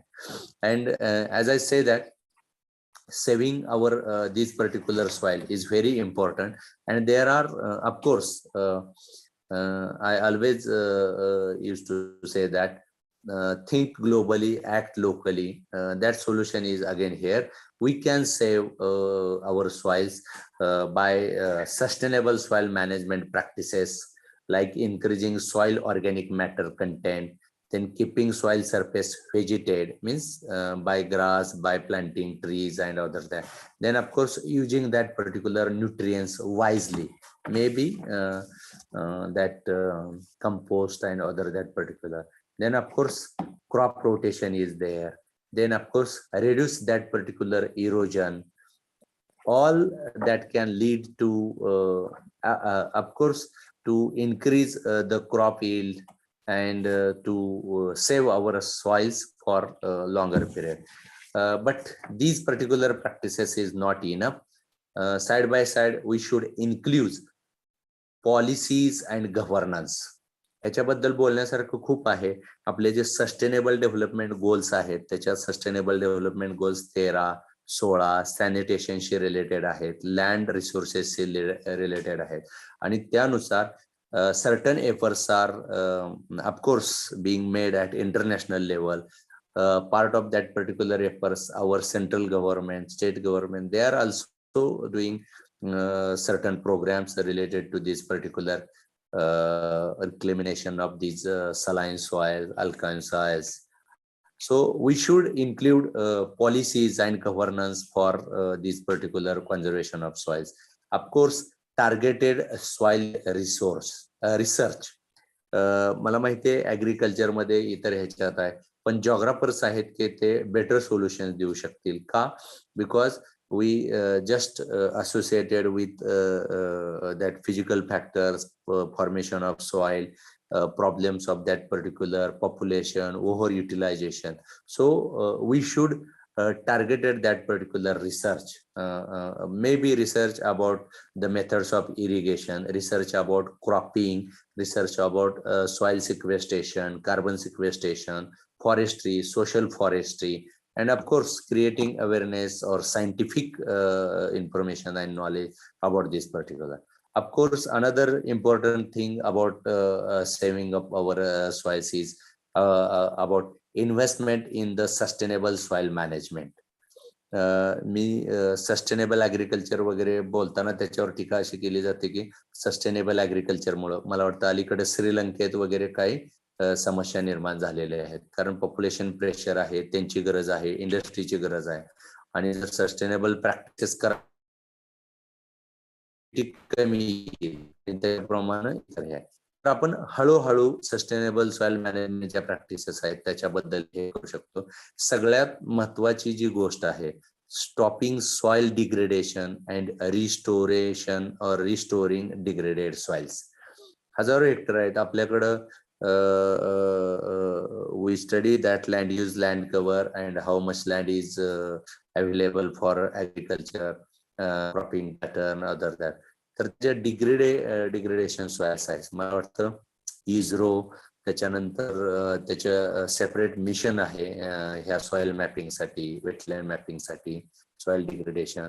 राजस्थान किंवा इतर भारतातल्या भागासाठी, तर आपण ते सॉइल डिग्रेडेशन किंवा त्याच्याबद्दल थोडंसं हे केलं पाहिजे. आणि आणखी काही प्रॅक्टिसेस आहेत की याचा भाग आहे effective education.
Hello, Shinja sir.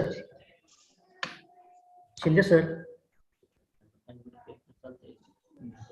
Ask. Shinja sir. Shinja sir. हा येतोय का आवाज? येतं. सर येतं. ओके. Internet okay. माझा मुख्य उद्देश होता नॅचरल रिसोर्सेस आणि सरांनी त्याच्यातलं वॉटर रिसोर्सेस किंवा हे आहे, तर याच्याबद्दल खूप डेटा किंवा बाकीच्या गोष्टी आहेत. टाइम लिमिट आहे. सॉइल बद्दल तसं निग्लेक्टेड हे पोर्शन आहे. तर आपण तर सॉइल प्रिझर्वेशन आणि इंटरनॅशनल इयर ऑफ सॉइल त्याच्याबद्दल माहिती, ह्या सगळ्या गोष्टीचं हे करावं आणि प्रॅक्टिसेस लोकल प्रॅक्टिसेस आपण काय करता येईल त्याच्याबद्दल मला ग्राउंड वॉटर रिसोर्सेस बद्दल नेक्स्ट सेशन मध्ये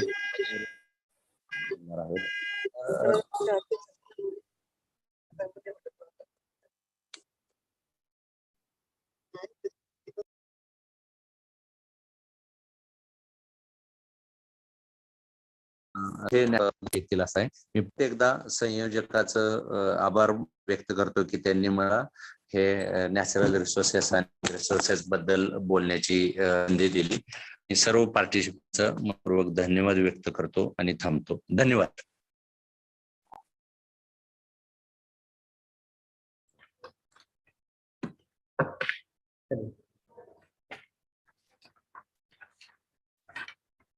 Hello.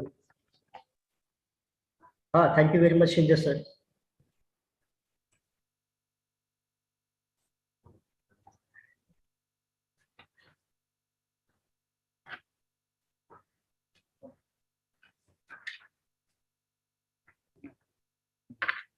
Thank you very much, Shinja sir. You have also explained regarding the soil resources and how these resources can be conserved, and the policies and the governances required for conserving and managing these resources, and along with sustainable soil management. Thank you very much, sir. Once again, thank you. Now we are moving towards another lecture, that is Dr. Jyotiram More sir, our another resource person, head Department of Geography, BJS College, Wagholi, Taluka Haveli District, Pune. And his topic is conservation and management of groundwater resources. So to introduce Dr. Jyotiram More sir, I would like to invite Dr. Sule sir. Please introduce Dr. Jyotiram More sir. Over to you, Sule sir. Yes, sir. Good morning, all of you delegates and participants. Myself, Dr. Bharat Sule, at the occasion of National Webinar on Conservation and Management of Natural Resources.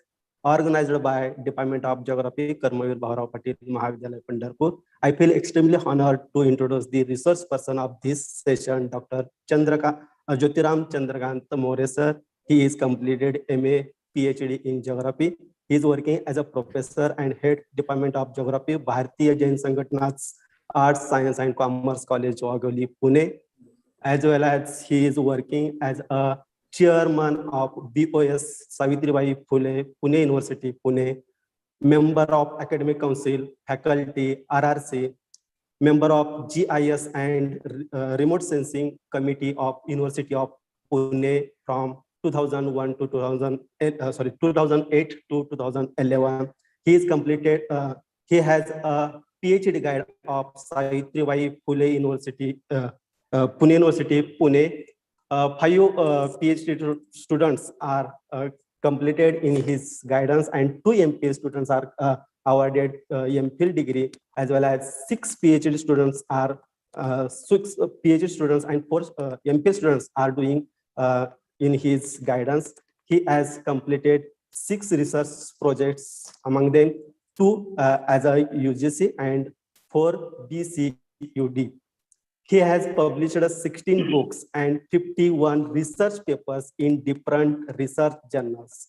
He has participated and presented his papers in more than 60 workshops, seminars, and conferences, as well as he as a coordinator of NAC and IQAC in his college, NSS program officer from 1999 to 2004, as well as district coordinator of NSS program officer, Pune district in 2002-2004.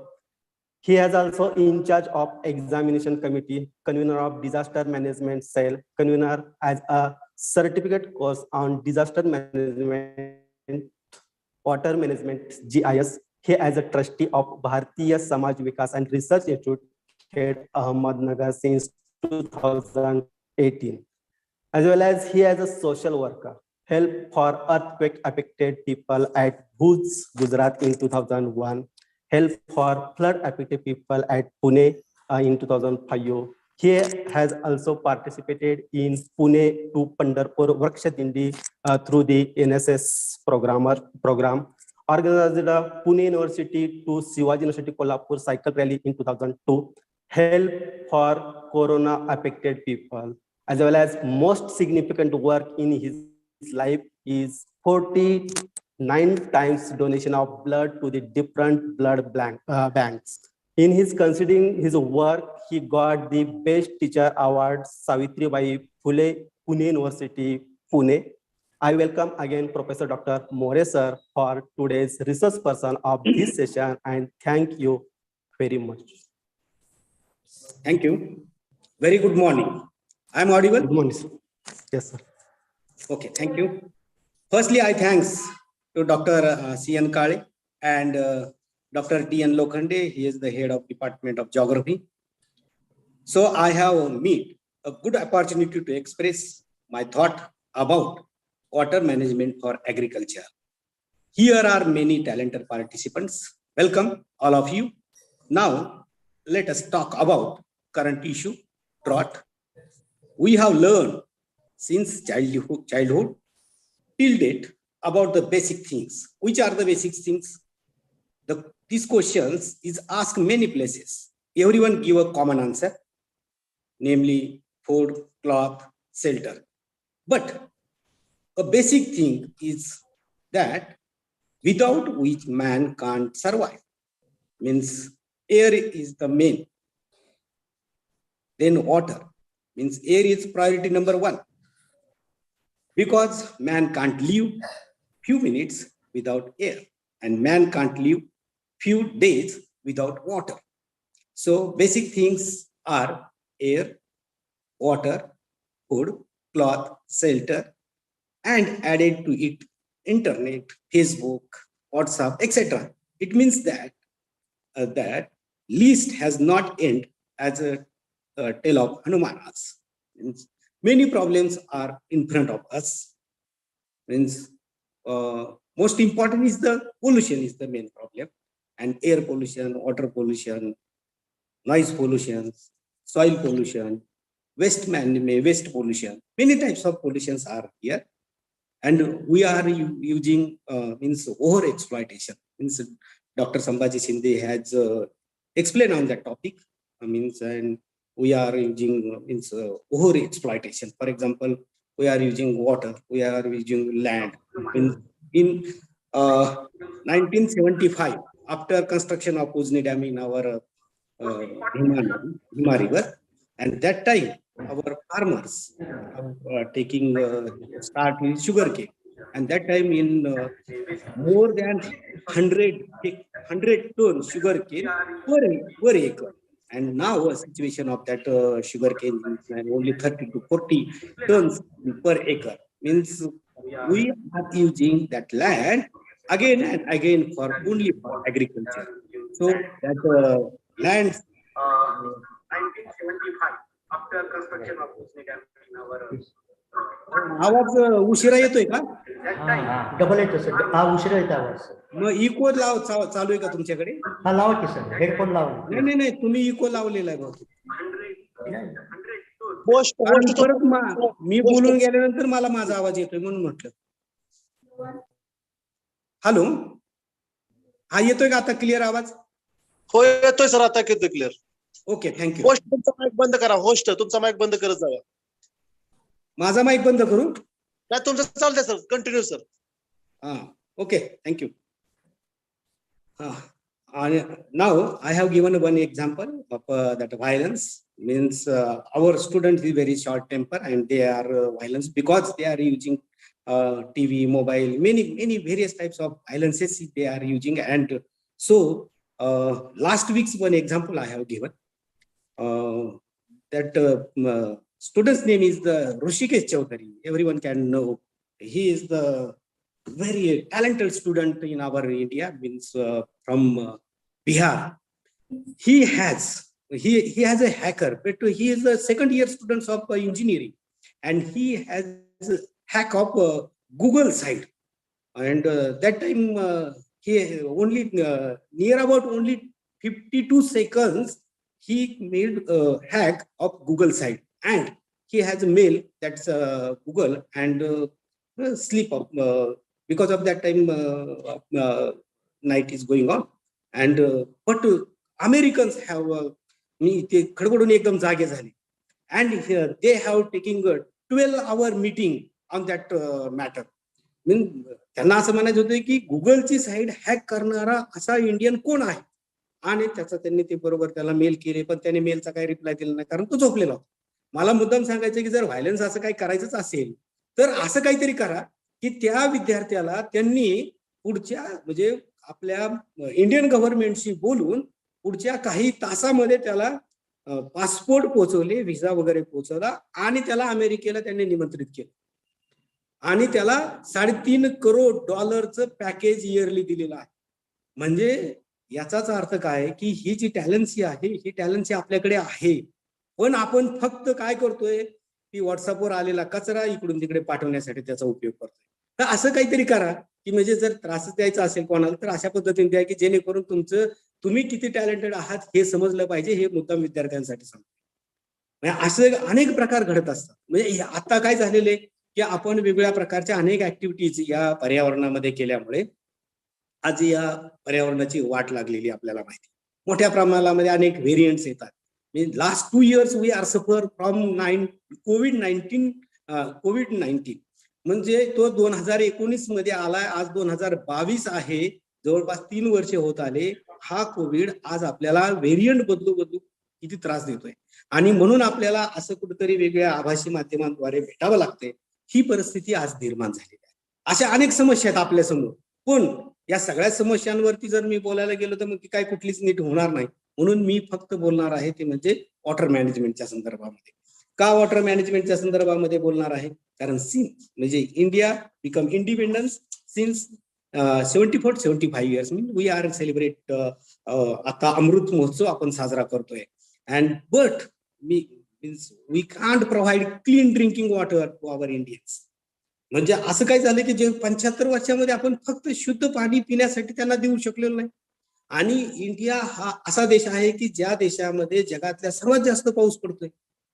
मग एवढ्या मोठ्या प्रमाणामध्ये पाणी असतानाही आपण हे लोकांपर्यंत का पुरवू शकलो नाही? केवळ आपल्याकडे असलेलं जे काही परफेक्ट अशा प्रकारचं प्लॅनिंग पाहिजे ते प्लॅनिंग नाहीये. म्हणजे एखादा रोड आपण तयार करतो बघा, आता आमच्याकडे माझ्या कॉलेज पासून असा अहमदनगर पर्यंत जाणारा रोड मागच्या 20 वर्षामध्ये 3-4 वेळा केला आणि नंतर हळूहळू त्याची रुंदी वाढत वाढत गेली आणि त्या रोडच्या कडेने त्यांनीच जी काही झाडं लावलेली होती तीच झाडं परत ते कटाई करतात, परत बाकीच्या बाजूला लावतात. म्हणजे असं 2दा-3दा झालं. म्हणजे आपलं का प्लॅनिंग नसावं का? पुढच्या 50 वर्षाचं फ्युचर आपल्या समोर ठेवून आपण खरं तर प्लॅनिंग केलं गेलं पाहिजे. पण आपल्याकडे हे प्लॅनर्स कोण असतात? मुद्दाम सांगतो, हे जे प्लॅनर्स असतात ना, हे सगळे पॉलिटिशियन्स असतात. आणि बाहेर जे विकसित देश आहेत, एकदम develop countries, they are using they are invite talented people on that committee. पण आपल्याकडे तसं होत नाही. म्हणजे आपल्याकडे काय, कोणाला तरी वशिल्याने तिथपर्यंत जायचं, मग त्यांनी काहीतरी काम करायचं, केल्यासारखं दाखवायचं. हे योग्य नाही. म्हणजे एखादी फॅक्टरी जरी उभारायची असेल, उदाहरणार्थ शुगर केन फॅक्टरी उभारायची, अहो कोकणामध्ये परवानगी दिली गेली शुगर केन फॅक्टरीला. कोकणात ऊस आहे का? अहो मग जर असं प्रकार घडत असेल, म्हणजे तो एक तर ते ठिकाण कुठलं असावं, तुम्ही जॉग्राफर सगळे आहात म्हणून आपल्याला माहिती की हे ठिकाण कुठलं असावं की ज्या ठिकाणी रॉ मटेरियल आपल्याला तिथं उपलब्ध झालं पाहिजे. मार्केट थोडंफार दूर असलं तरी चालेल. म्हणजे हे सगळं जे काय आहे ते आपल्याला ह्या सगळ्या गोष्टी, आणि आपण वेगवेगळ्या प्रकारचे अनेक वाहतुकीपासूनचे थेरम वगैरे शिकलेलो आहे, मग त्याचा कुठेतरी उपयोग झाला पाहिजे. आता हेच समजा जपानमध्ये घडत असेल तर जपान काय करणार आहे, त्या सब्जेक्ट मधलं कोण आहे टॅलेंटेड त्यांना तिथं इन्व्हाइट करणार आणि त्यामुळे त्यांचं जे काही प्लॅनिंग आहे हे प्लॅनिंग एकदम परफेक्ट होतं. चायनावाल्यांनी पण तसंच केलं. आज जर म्हणजे मी तुम्हाला हे उदाहरण देण्यापाठीमागचं कारण तेच होतं की ऋषिकेश चौधरी वय वर्ष 20 या विद्यार्थ्याला $3.5 करोड पॅकेज देऊन ते बोलून घेतात आणि गव्हर्नमेंटशी बोलून का, तर त्याच्याकडे काहीतरी टॅलेंट आहे. तो त्यांची वेबसाईट, त्यांचं गुगल, सगळं गुगल वापरतंय आपल्याला माहिती, आणि तो गुगलमध्ये लूप होल्स आहे, गुगल हॅक करतंय. म्हणजे पुणे विद्यापीठामध्ये मला माहिती की एक हॅकर आला आणि त्यांनी आम्हाला प्रेझेंटेशन दिलं तिथं की या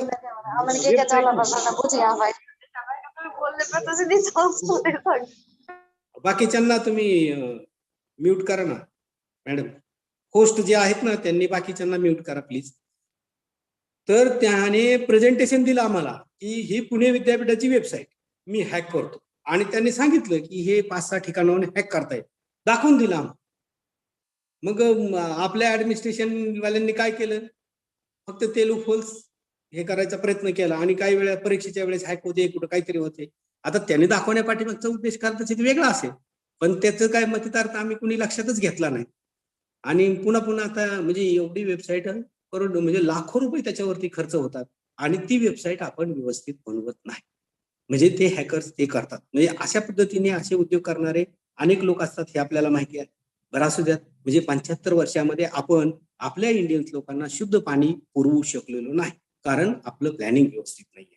म्हणून ते मी आता पाणी पृथ्वीवर तर 71% भूभाग पाण्याने व्यापलेला आहे, तरी आपल्याला पाणी करण्याची का वेळ येते? कारण हे सगळं पाणी आपण वापरू शकत नाही. त्यामधलं किती पाणी आपण वापरतो, तर फक्त साधारणतः जे गोड पाणी आहे त्या गोड्या पाण्याचं प्रमाण हे साधारणतः 1% आहे, आणि म्हणून तेवढंच पाणी आपण वापरतो. म्हणजे त्या पाण्यावरती जास्त प्रमाणामध्ये आपला लोड येतो, म्हणून त्याचं ओव्हर एक्सप्लॉयटेशन मोठ्या प्रमाणामध्ये होत असताना आपल्याला पाहायला मिळतं. म्हणून ते पाणी जर त्याचं पुनर्वापर केला तर त्याचा फायदा जास्त प्रमाणामध्ये होऊ शकेल, हे तितकंच खरं आहे. म्हणजे याचं जर डिस्ट्रीब्युशन आपण पाहायचं झालं तर आपल्याला माहिती की समुद्र जे जल आहे जवळपास 97% आहे, म्हणजे ज्याला खारं पाणी म्हणतो ते पाणी आपल्याला वापरता येत नाही. आणि मग जे फ्रेश वॉटर आहे साधारणतः 3%, त्यातले 2% जवळपास पाणी हे बर्फाच्या अवस्थेमध्ये आहे. आणि ते कुठे आहे तर साऊथ पोल, नॉर्थ पोल आणि सगळे जे काही मोठमोठे माउंटन्स आहेत, हिमालय, रॉकी, अँडीज, ॲपेलेशियन वगैरे त्या पर्वतांवरती बाकीचं राहिलेलं पाणी. आणि मग काही अंडरग्राऊंड आहे, तर काही वरती पाणी आहे जमिनीवरती. या पाण्याचा वापर आपण करत असलेलं पाहायला मिळतं. पुढे ह्या आज जी काही शहरं, गावं जी निर्माण झालेली, मोठ्या प्रमाणामध्ये विकसित झाली, जी मोठी मोठी गावं जर पाहिली तर ती नद्याच्या किनाऱ्यावर वसलेली आपल्याला पाहायला मिळतात. आणि त्या गावामधून बाहेर पडणारं ड्रेनेज त्यांचं सगळं जे आहे ते शेवटी नदीला जोडलं जातं, आणि नद्या या वाहत एखाद्या धरणामध्ये किंवा डायरेक्ट परत समुद्रामध्ये जाऊन हे पाणी मिळतं. त्यामुळे धरणातलं पाणी, समुद्रातलं पाणी, ते वाहत असताना तिथल्या जमिनीतलं पाणी हे सगळं एकदम ते पर्क्युलेट होऊन पोल्युटेड होत असताना आपल्याला पाहायला मिळते. म्हणजे कोकणामध्ये वाहणारी एक पाताळगंगा नदी, त्या नदीमधलं पाणी, त्या पाण्यामध्ये पक्ष्यांनी जरी आंघोळ केली तरी त्यांचे पंख झडतात. म्हणजे माणसाने आंघोळ केलं तरी त्वचेचे विकार होतात. म्हणजे इतके पोल्युटेड वॉटर आपण तयार करतोय. आणि का तर काय, ह्या इंडस्ट्री ज्या आहेत, घरामधून बाहेर पडणारं जे मैला पाणी आहे किंवा घरामध्ये वापरणारे वेगवेगळ्या प्रकारचे डिटर्जंट्स वगैरे हे सगळे, आणि त्यामुळे हे पाणी प्रदूषित होत आहे.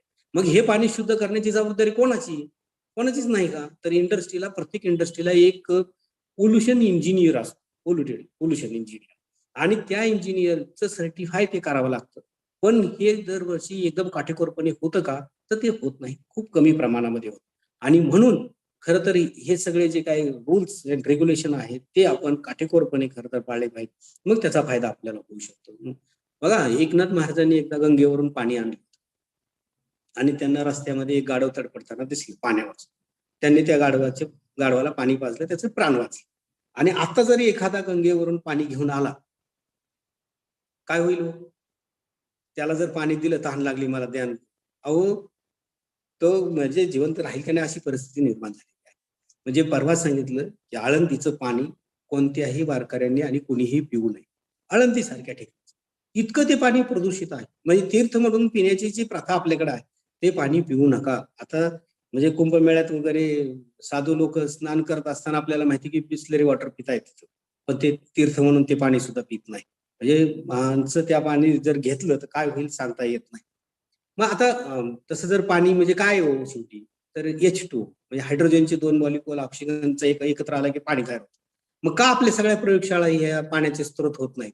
म्हणजे प्रत्येक शाळा कॉलेजेसमधून जे काही प्रयोगशाळा तिथून असं पाणी धडाधडा बाहेर पडलं पाहिजे. पण ती प्रायोगिक तत्वावरती आपण तयार करू शकतो. आपण पैशाचा हिशोब बरोबर ठेवतो, पाण्याचा हिशोब ठेवत नाही. हवेचा खरं तर हे पर्यावरणामधला हवा आणि पाणी सगळ्यात महाग पाहिजे, कारण त्याशिवाय माणूस जगू शकत नाही. हवेशिवाय तर काही मिनिटही जगू शकत नाही, पाण्याशिवाय काही दिवस राहू शकतो, पण तो हवा आणि पाणी सगळ्यात महाग पाहिजे. पण ते मात्र फ्रीली आपल्याला अवेलेबल होते. म्हणजे हवा तर काय, त्याला पैसे मोजावे लागतात. पाकिस्तान मधली प्रदूषित हवा आपल्याकडे आली, बरोबर आहे. म्हणजे राजस्थानचा काही भाग, त्यानंतर पंजाब, हरियाणा वगैरे, मध्य प्रदेश आणि गुजरात आणि महाराष्ट्र, मुंबईचा वगैरे पुण्यापर्यंत ही प्रदूषित हवा आलेली आपल्याला पाहायला. तिथं ते वादळ झालं आणि ती सगळी हवा आपल्याकडे आली. म्हणजे शेजारचं राष्ट्र सुद्धा चांगलं असलं पाहिजे तरच आपण सुद्धा चांगलं राहू. शेजारचं राष्ट्र काहीतरी करतंय आणि आपल्याला तिथं मोठ्या प्रमाणामध्ये पोल्युशन, म्हणजे इंग्लंडमध्ये मोठ्या प्रमाणामध्ये औद्योगिक क्रांती झाली आणि त्यांनी अनेक काय सुरू केलं. आणि जे काही स्कॅन्डिनेव्हियन कंट्रीज आहेत, नॉर्वे, स्वीडन, फिनलंड वगैरे, या देशांना खूप मोठ्या प्रमाणामध्ये त्रास झाला. का तर ती सगळी दूषित हवा जी आहे ती त्यांच्या देशामध्ये वाहत जाते. म्हणून शेजारचं राष्ट्र सुद्धा चांगलं असावं म्हणून हे जे काही सगळं आज आलेलं आपल्याला पाहायला मिळतं, कार्बन क्रेडिट वगैरे, तर ते कार्बन क्रेडिट खरं तर काटेकोरपणे या सगळ्या म्हणजे देश जे आहेत त्यांना सुद्धा त्याच्यावरती सिग्नेचर करायला लावली पाहिजे. आणि या सर्व देशांनी एकत्र येऊन जर हे पर्यावरण व्यवस्थित ठेवलं, नाही तर शेकचिली सारखं सुरू झाले ना, ज्या झाडाच्या फांदीवर आपण बसलोय तीच फांदी आपण तोडतोय, अशी परिस्थिती निर्माण झालेली आपल्याला पाहायला. आता पैशाचा हिशोब आपण ठेवतो पण पाण्याचा ठेवत नाही. आपल्याला साधारणतः एका माणसाला साधारणतः 30 ते 40 लिटर पाणी दिवसाला लागतं. एका घरामध्ये समजा 4 माणसं तर 100 लिटर तर पाणी त्यांना पाहिजे. आणि आपल्याकडे जवळपास 6 महिने पाऊस पडतो. तसं आता तर हे 2021 जे वर्ष होतं ना, या वर्षामध्ये असं कोणताही महिना नाही की त्या महिन्यामध्ये पाऊस पडला नाही. प्रत्येक महिन्यामध्ये पाऊस पडत होता. म्हणजे जर आपण आपल्या छतावरचं जर पाणी साठवलं आणि त्याचा जर आपण उपयोग केला तर मला वाटतं आपण स्वयंपूर्ण पाण्याच्या बाबतीमध्ये होऊ शकतो. मग हे कमीत कमी 10% तर लोक करू शकतात का नाही, की तुम्ही जर घर बांधताय, तुम्ही जर इमारत बांधताय, त्या इमारतीवरचं घरावरचं पाणी आपण त्याची जी काही प्रक्रिया आहे त्यानुसार करून जर आपल्या खाली म्हणजे जसं राजस्थानमध्ये आड असतात तशा पद्धतीने आपण टाकी बनवली तर त्या टाकीमध्ये किती पाणी लागतं आपल्याला 6 महिन्यालाच, कारण 6 महिन्यात पाऊस परत पडतोच. तर ते पाणी साधारणतः 20,000 लिटर, 20,000 लिटरची कपॅसिटी असलेला आपली कुवत नाही का, तर 10% लोकांची तरी आहे. त्या 10% लोकांचं नक्कीच शासनावरचं बर्डन कमी होईल आणि तोच पैसा बाकीच्या लोकांवरती खर्च करता येईल. पण आपण या बाबतीत नाही. मग आणि वाहतुकीमध्ये का त्यांच्यावरती डिपेंड नाही, तर बाबतीमध्ये त्यांच्यावरती डिपेंड नाही कारण आपण सगळ्यांनी गाड्या घेतल्या, 2 व्हीलर 4 व्हीलर वगैरे. आणि मग जर वाहतुकीच्या बाबतीत आपण स्वयंपूर्ण होतोय तर पाण्याच्या बाबतीमध्ये, इलेक्ट्रिसिटीच्या बाबतीमध्ये का स्वयंपूर्ण होत नाही, हे तर खरं तर व्हायला पाहिजे. कारण पाणी किती महत्वाचं आहे आपल्याला माहिती आहे. म्हणजे एका माणसाचं वय 60 वर्ष जर गृहीत धरलं तर त्याला त्याच्या आयुष्यामध्ये 10 लाख लिटर पाणी लागतं. आणि हे 10 लाख लिटर पाणी तयार करण्याची क्षमता त्याच्यामध्ये आहे, फक्त त्याने ती साठवण्याची आणि तशा प्रकारचं प्लॅनिंग करण्याची गरज आहे. माणसाच्या अंगामध्ये असणाऱ्या सामर्थ्याचा उल्लेख गमत करण्यासाठी पाणी शब्द वापरला जातो. म्हणजे ज्याच्या अंगात पाणी त्याचा चेहरा तजेल दिसतो असं आपण म्हणतो. तसंच जमिनीचं सुद्धा आहे. म्हणजे माणसाने निसर्गात मोठ्या प्रमाणामध्ये हस्तक्षेप केला आणि त्या हस्तक्षेपामुळे शुद्ध पाणी मिळणं दुरापास्त झाले. म्हणजे भविष्यात जर का महायुद्ध झालं जातं तर ते पाण्यासाठी होईल आणि तेव्हा पाण्याच्या एका थेंबाची किंमत ही कदाचित ऑइलपेक्षा काय तर आणखीन कशाही सोन्यापेक्षाही मोठी असेल, हे काही सांगण्याची भविष्यकारण सांगण्याची गरज नाही. प्रत्येक परिसंस्थेची सुरुवात ही पाण्यापासून होत असते. म्हणजे असं आपण म्हणजे म्हणू शकत नाही, पण तरी पाणी समस्या ही जगासमोरची एक भयानक अशा प्रकारची आहे. का तर ज्या ज्या ठिकाणी माणसांनी दाटी केली त्या त्या ठिकाणी ही समस्या जास्त आहे. म्हणजे जेथे माणसांची दाटी तेथे पाण्याची हाकाटी असं म्हटलं जातं. म्हणजे पाण्याच्या संदर्भामध्ये दरवर्षी प्रयत्न होतात खूप मोठ्या प्रमाणात. फक्त डोकं हलतं, डोकेदुखी हलत नाही. म्हणजे दुखणं असतं त्या रेड्याला आणि आपण इंजेक्शन देतो मात्र पखालीला. म्हणून अनेक लोक म्हणतात की कॅच देम यंग, तरुणांना पकडा आणि युवकांना पकडून त्या युवकांना योग्य दिशेला लावा. म्हणजे प्रत्येक समस्येच्या मुळाशी मानवाचा हव्यास आहे. हा जर हव्यास आपण कमी केला तर म्हणजे सुखाच्या कल्पना जर आपण बदलल्या तर मला वाटतं बरेचसे प्रश्न आपले सुटू शकतात. आपल्या देशात सर्वात मोठा नैसर्गिक साठा पाण्याचा आहे आणि जगात म्हणजे भारतासारखा पाण्याच्या उपलब्धतेचा देश नाही. भारतात सरासरी 1000 मिलीमीटर पाऊस पडतो. मग एवढा पाऊस पडत असताना आणि इस्रायलचं जर उदाहरण दिलं तर तिथं 20 ते 30 सेंटीमीटर. पण त्या 20 सेंटीमीटर पावसामध्ये मात्र 100% इरिगेशन तिथं आहे. तंत्रज्ञान भारताचं आहे बऱ्यापैकी, पण आपल्याकडची परिस्थिती थोडीशी वेगळी आहे. आपल्याकडे म्हणून मी म्हटलं की प्लॅनिंग नाहीये. थोडंसं आपण या राजकारणी लोकांकडून चांगल्या प्रकारचं प्लॅनिंग खरं तर करून घेतलं पाहिजे आणि हे जर केलं तर मला वाटतं त्याचा फायदा खूप मोठ्या प्रमाणामध्ये होऊ शकतो. म्हणजे सर्वच पाणी योग्य राहिलेलं नाही. पाणी चल असले ते काही धरून फारसं ठेवता येत नाही. संवर्धन विविध तऱ्हेने करणं गरजेचं आहे. म्हणजे कोरियाच्या अर्थशास्त्रात असं म्हटलेलं आहे की पाण्याचे स्रोत निर्माण करा, पाणी योग्य पद्धतीने वापरा. पण ऊसासारखं पीक आपण घेतो, त्या ऊसासारख्या पिकाला खूप मोठ्या प्रमाणात पाणी लागतं. ऊसाच्या उंचीपेक्षाही जास्त त्याला त्याच्या त्या 15 ते 18 महिन्याच्या कालावधीमध्ये पाणी लागतं आणि एवढं पाणी त्या शेतीमध्ये भरून ठेवण्याची आपला शेतकरी भरतो. आता कुठेतरी ड्रीप इरिगेशनकडे आपण येतो. नाहीतर हे आमच्याकडे उजनी धरण झाल्यानंतर लोक डायरेक्ट पाणी सोडून द्यायची. ते पाणी फिरत फिरत ते चावडीवरती मागं यायचं गावापर्यंत. मग ते कोणाच्या शेतातून आलं मग ते पळणार बाकीचे लोक आणि ते मग मोटर वगैरे बंद करणार. आता तर मोटर बंद करायला जायची आणि चालू करायला जायची गरज नाही. मोबाईलवरून मोटर स्टार्ट, मोबाईलवरून मोटर ऑफ करू शकतो. म्हणजे हे आणि ऊसासारखं पीक हे आपण फार काळ घेऊ शकणार नाही.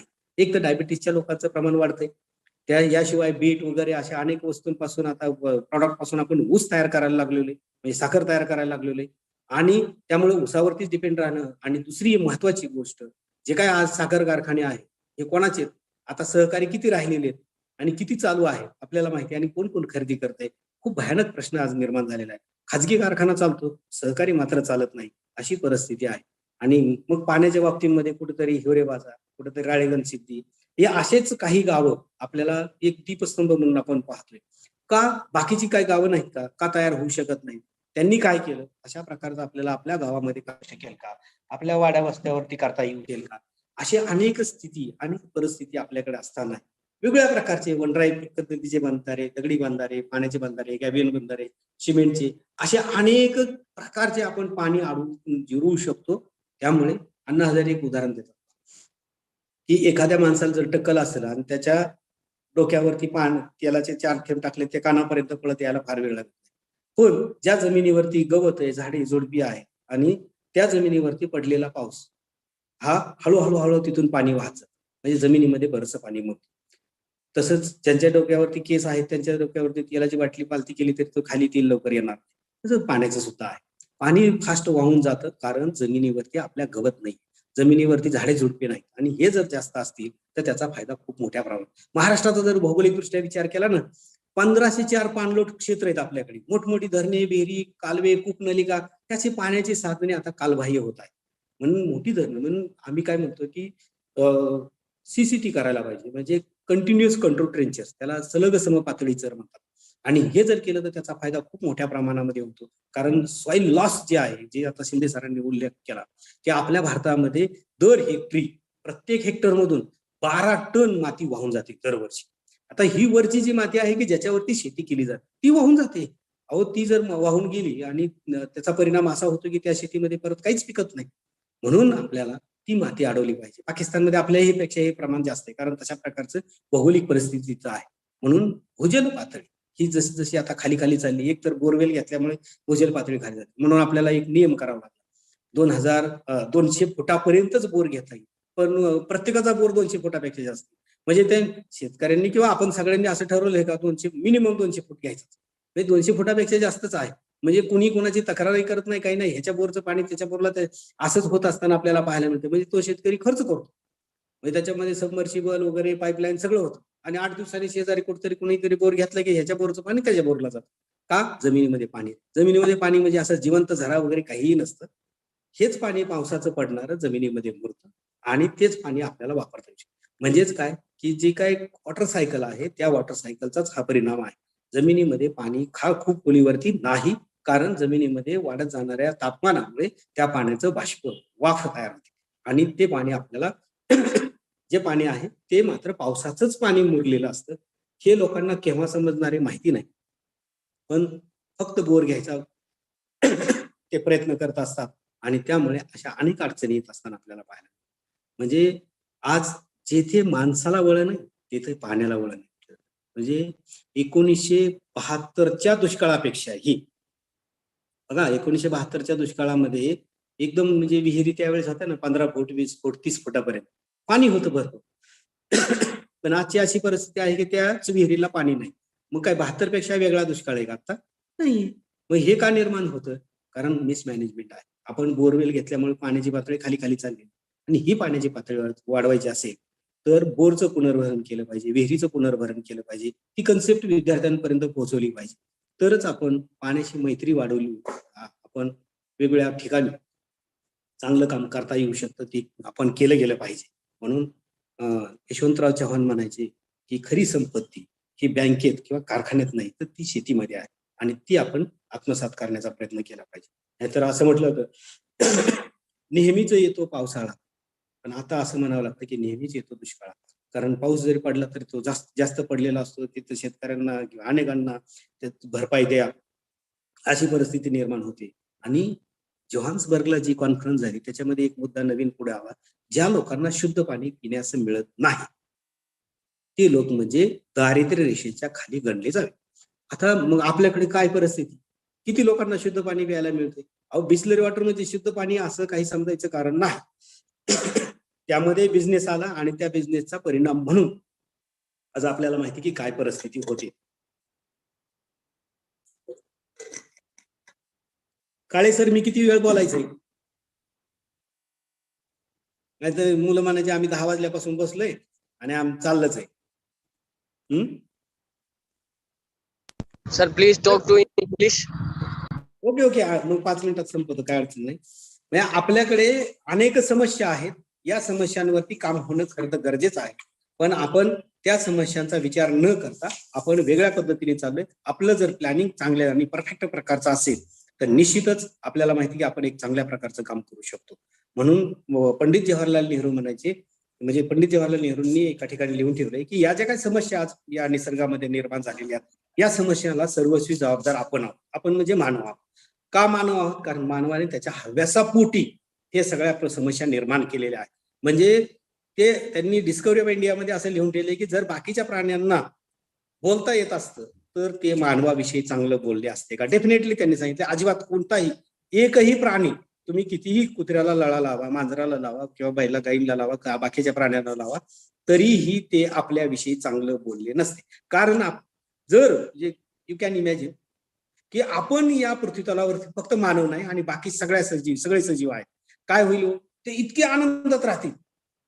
कुठलं विमान दिसणार नाही, कुठली गाडी दिसणार नाही, कुठलं काही नाही, पोल्युशन नाही, काहीच नाही ना. अशी समस्या नाही, ऍक्सिडेंटचा नाही, बाकीचा काही नाही. जे काही प्राणी आणि हे एकदम आनंदाने राहू शकतील हे तितकंच खरं आहे. पण या पृथ्वीला मानवाशिवाय अर्थ नाही हे तितकंच खरं आहे. मानव असलाच पाहिजे. आणि त्यामुळे या हे जे काय समस्या निर्माण झालेल्या आहेत आपल्यामुळे, त्या समस्या कमी करण्याची क्षमता सुद्धा मानवामध्येच आहे. आणि म्हणून मानवाचा रोल खूप महत्वाचा आहे. आज या सगळ्या समस्या सोडवण्याची ताकद आपल्यामध्ये आहे आणि या सोडवण्याचा प्रयत्न आपण प्रत्येक जणांनी केला पाहिजे. आणि हाच खरं तर आजच्या या कार्यशाळेचा मुख्य उद्देश आहे. आणि म्हणून प्रत्येकाने आपापला रोल या पर्यावरणामध्ये ओळखून आपण आपली वाटचाल केली गेली पाहिजे. फक्त माझा स्वार्थ आहे म्हणूनच मी इथं जंगल जाळून टाकेल असं म्हणणं योग्य नाही. कारण आपण किमान एखाद दुसरं तरी झाड लावलं गेलं पाहिजे आणि त्याचं जतन केलं पाहिजे. तरच हे सगळे प्रश्न कमी होऊ शकतील. म्हणून हे कोणीतरी सरकार करेल, गव्हर्नमेंट करेल असं अजिबात होऊ शकत नाही. शासनाला ते शक्य नाही. आणि म्हणूनच प्रत्येकापासून ही सुरुवात झाली पाहिजे. त्यासाठी मी सर्वांना शुभेच्छा देतो आणि या ठिकाणी थांबतो. धन्यवाद. जय हिंद, जय महाराष्ट्र. संयोजकांनी मला बोलण्याची जी काही संधी दिली त्याबद्दल मी त्यांचे आभार मानतो. आपण सर्वांनी ऑनलाईन या आभासी माध्यमाद्वारे ऐकून घेतलं त्याबद्दल आपले आभार मानतो आणि या ठिकाणी थांबतो. जय हिंद, जय Maharashtra. Thank you very much.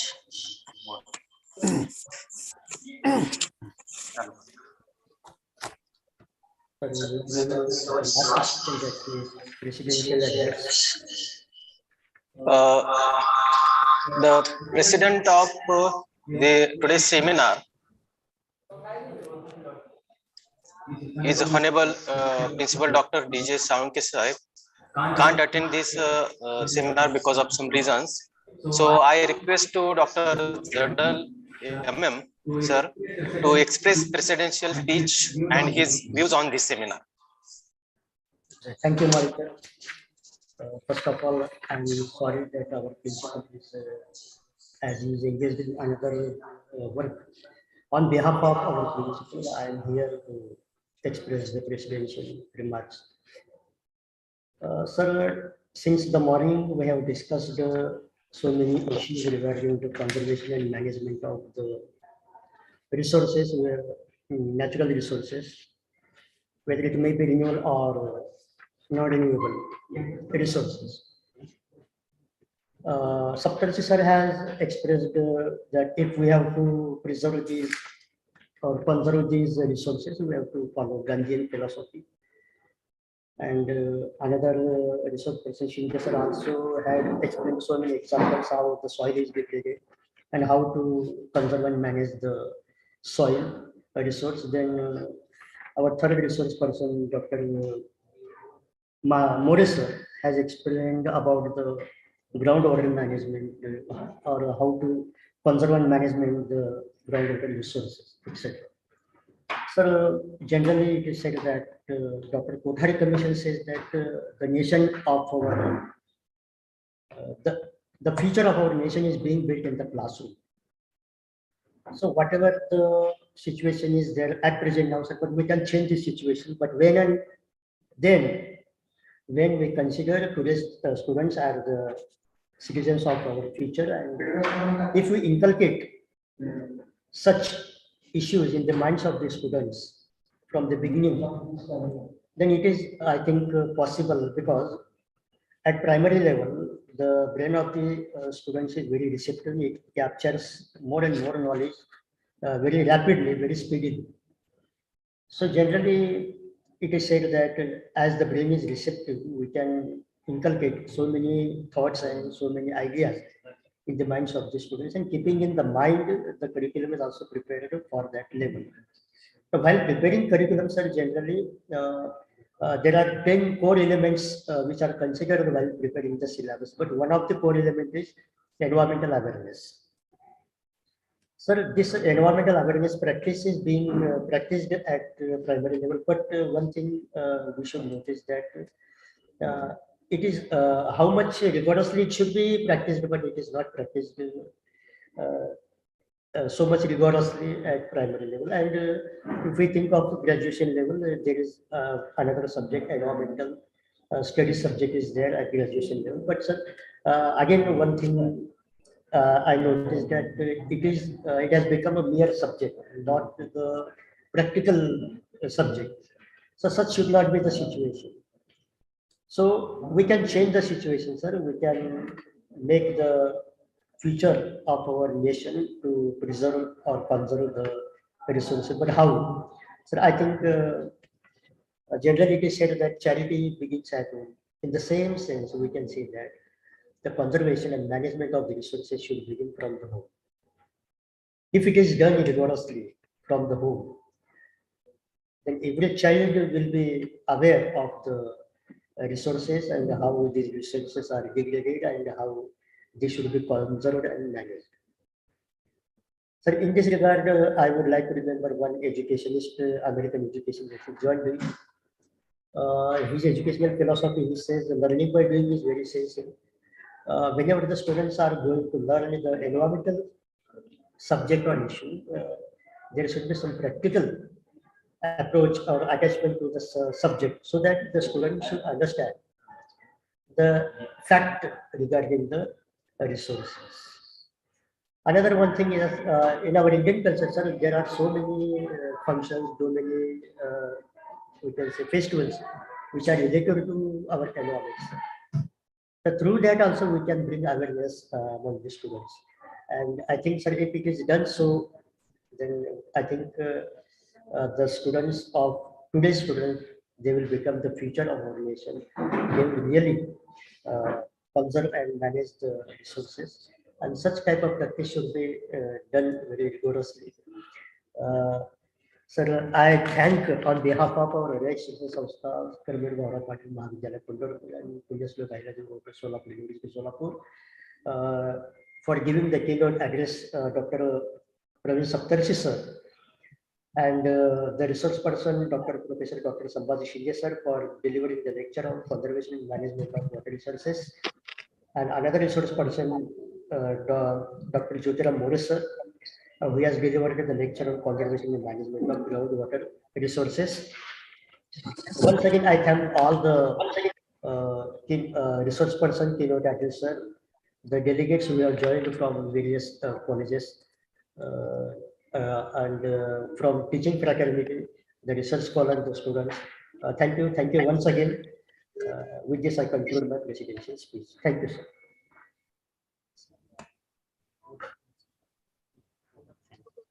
Now, for the last session, that is vote of thanks. For this, I would like to invite Dr. Nagnavra sir, please express the vote of thanks. Good afternoon, everyone over here. Myself, Dr. Naik Nori BS.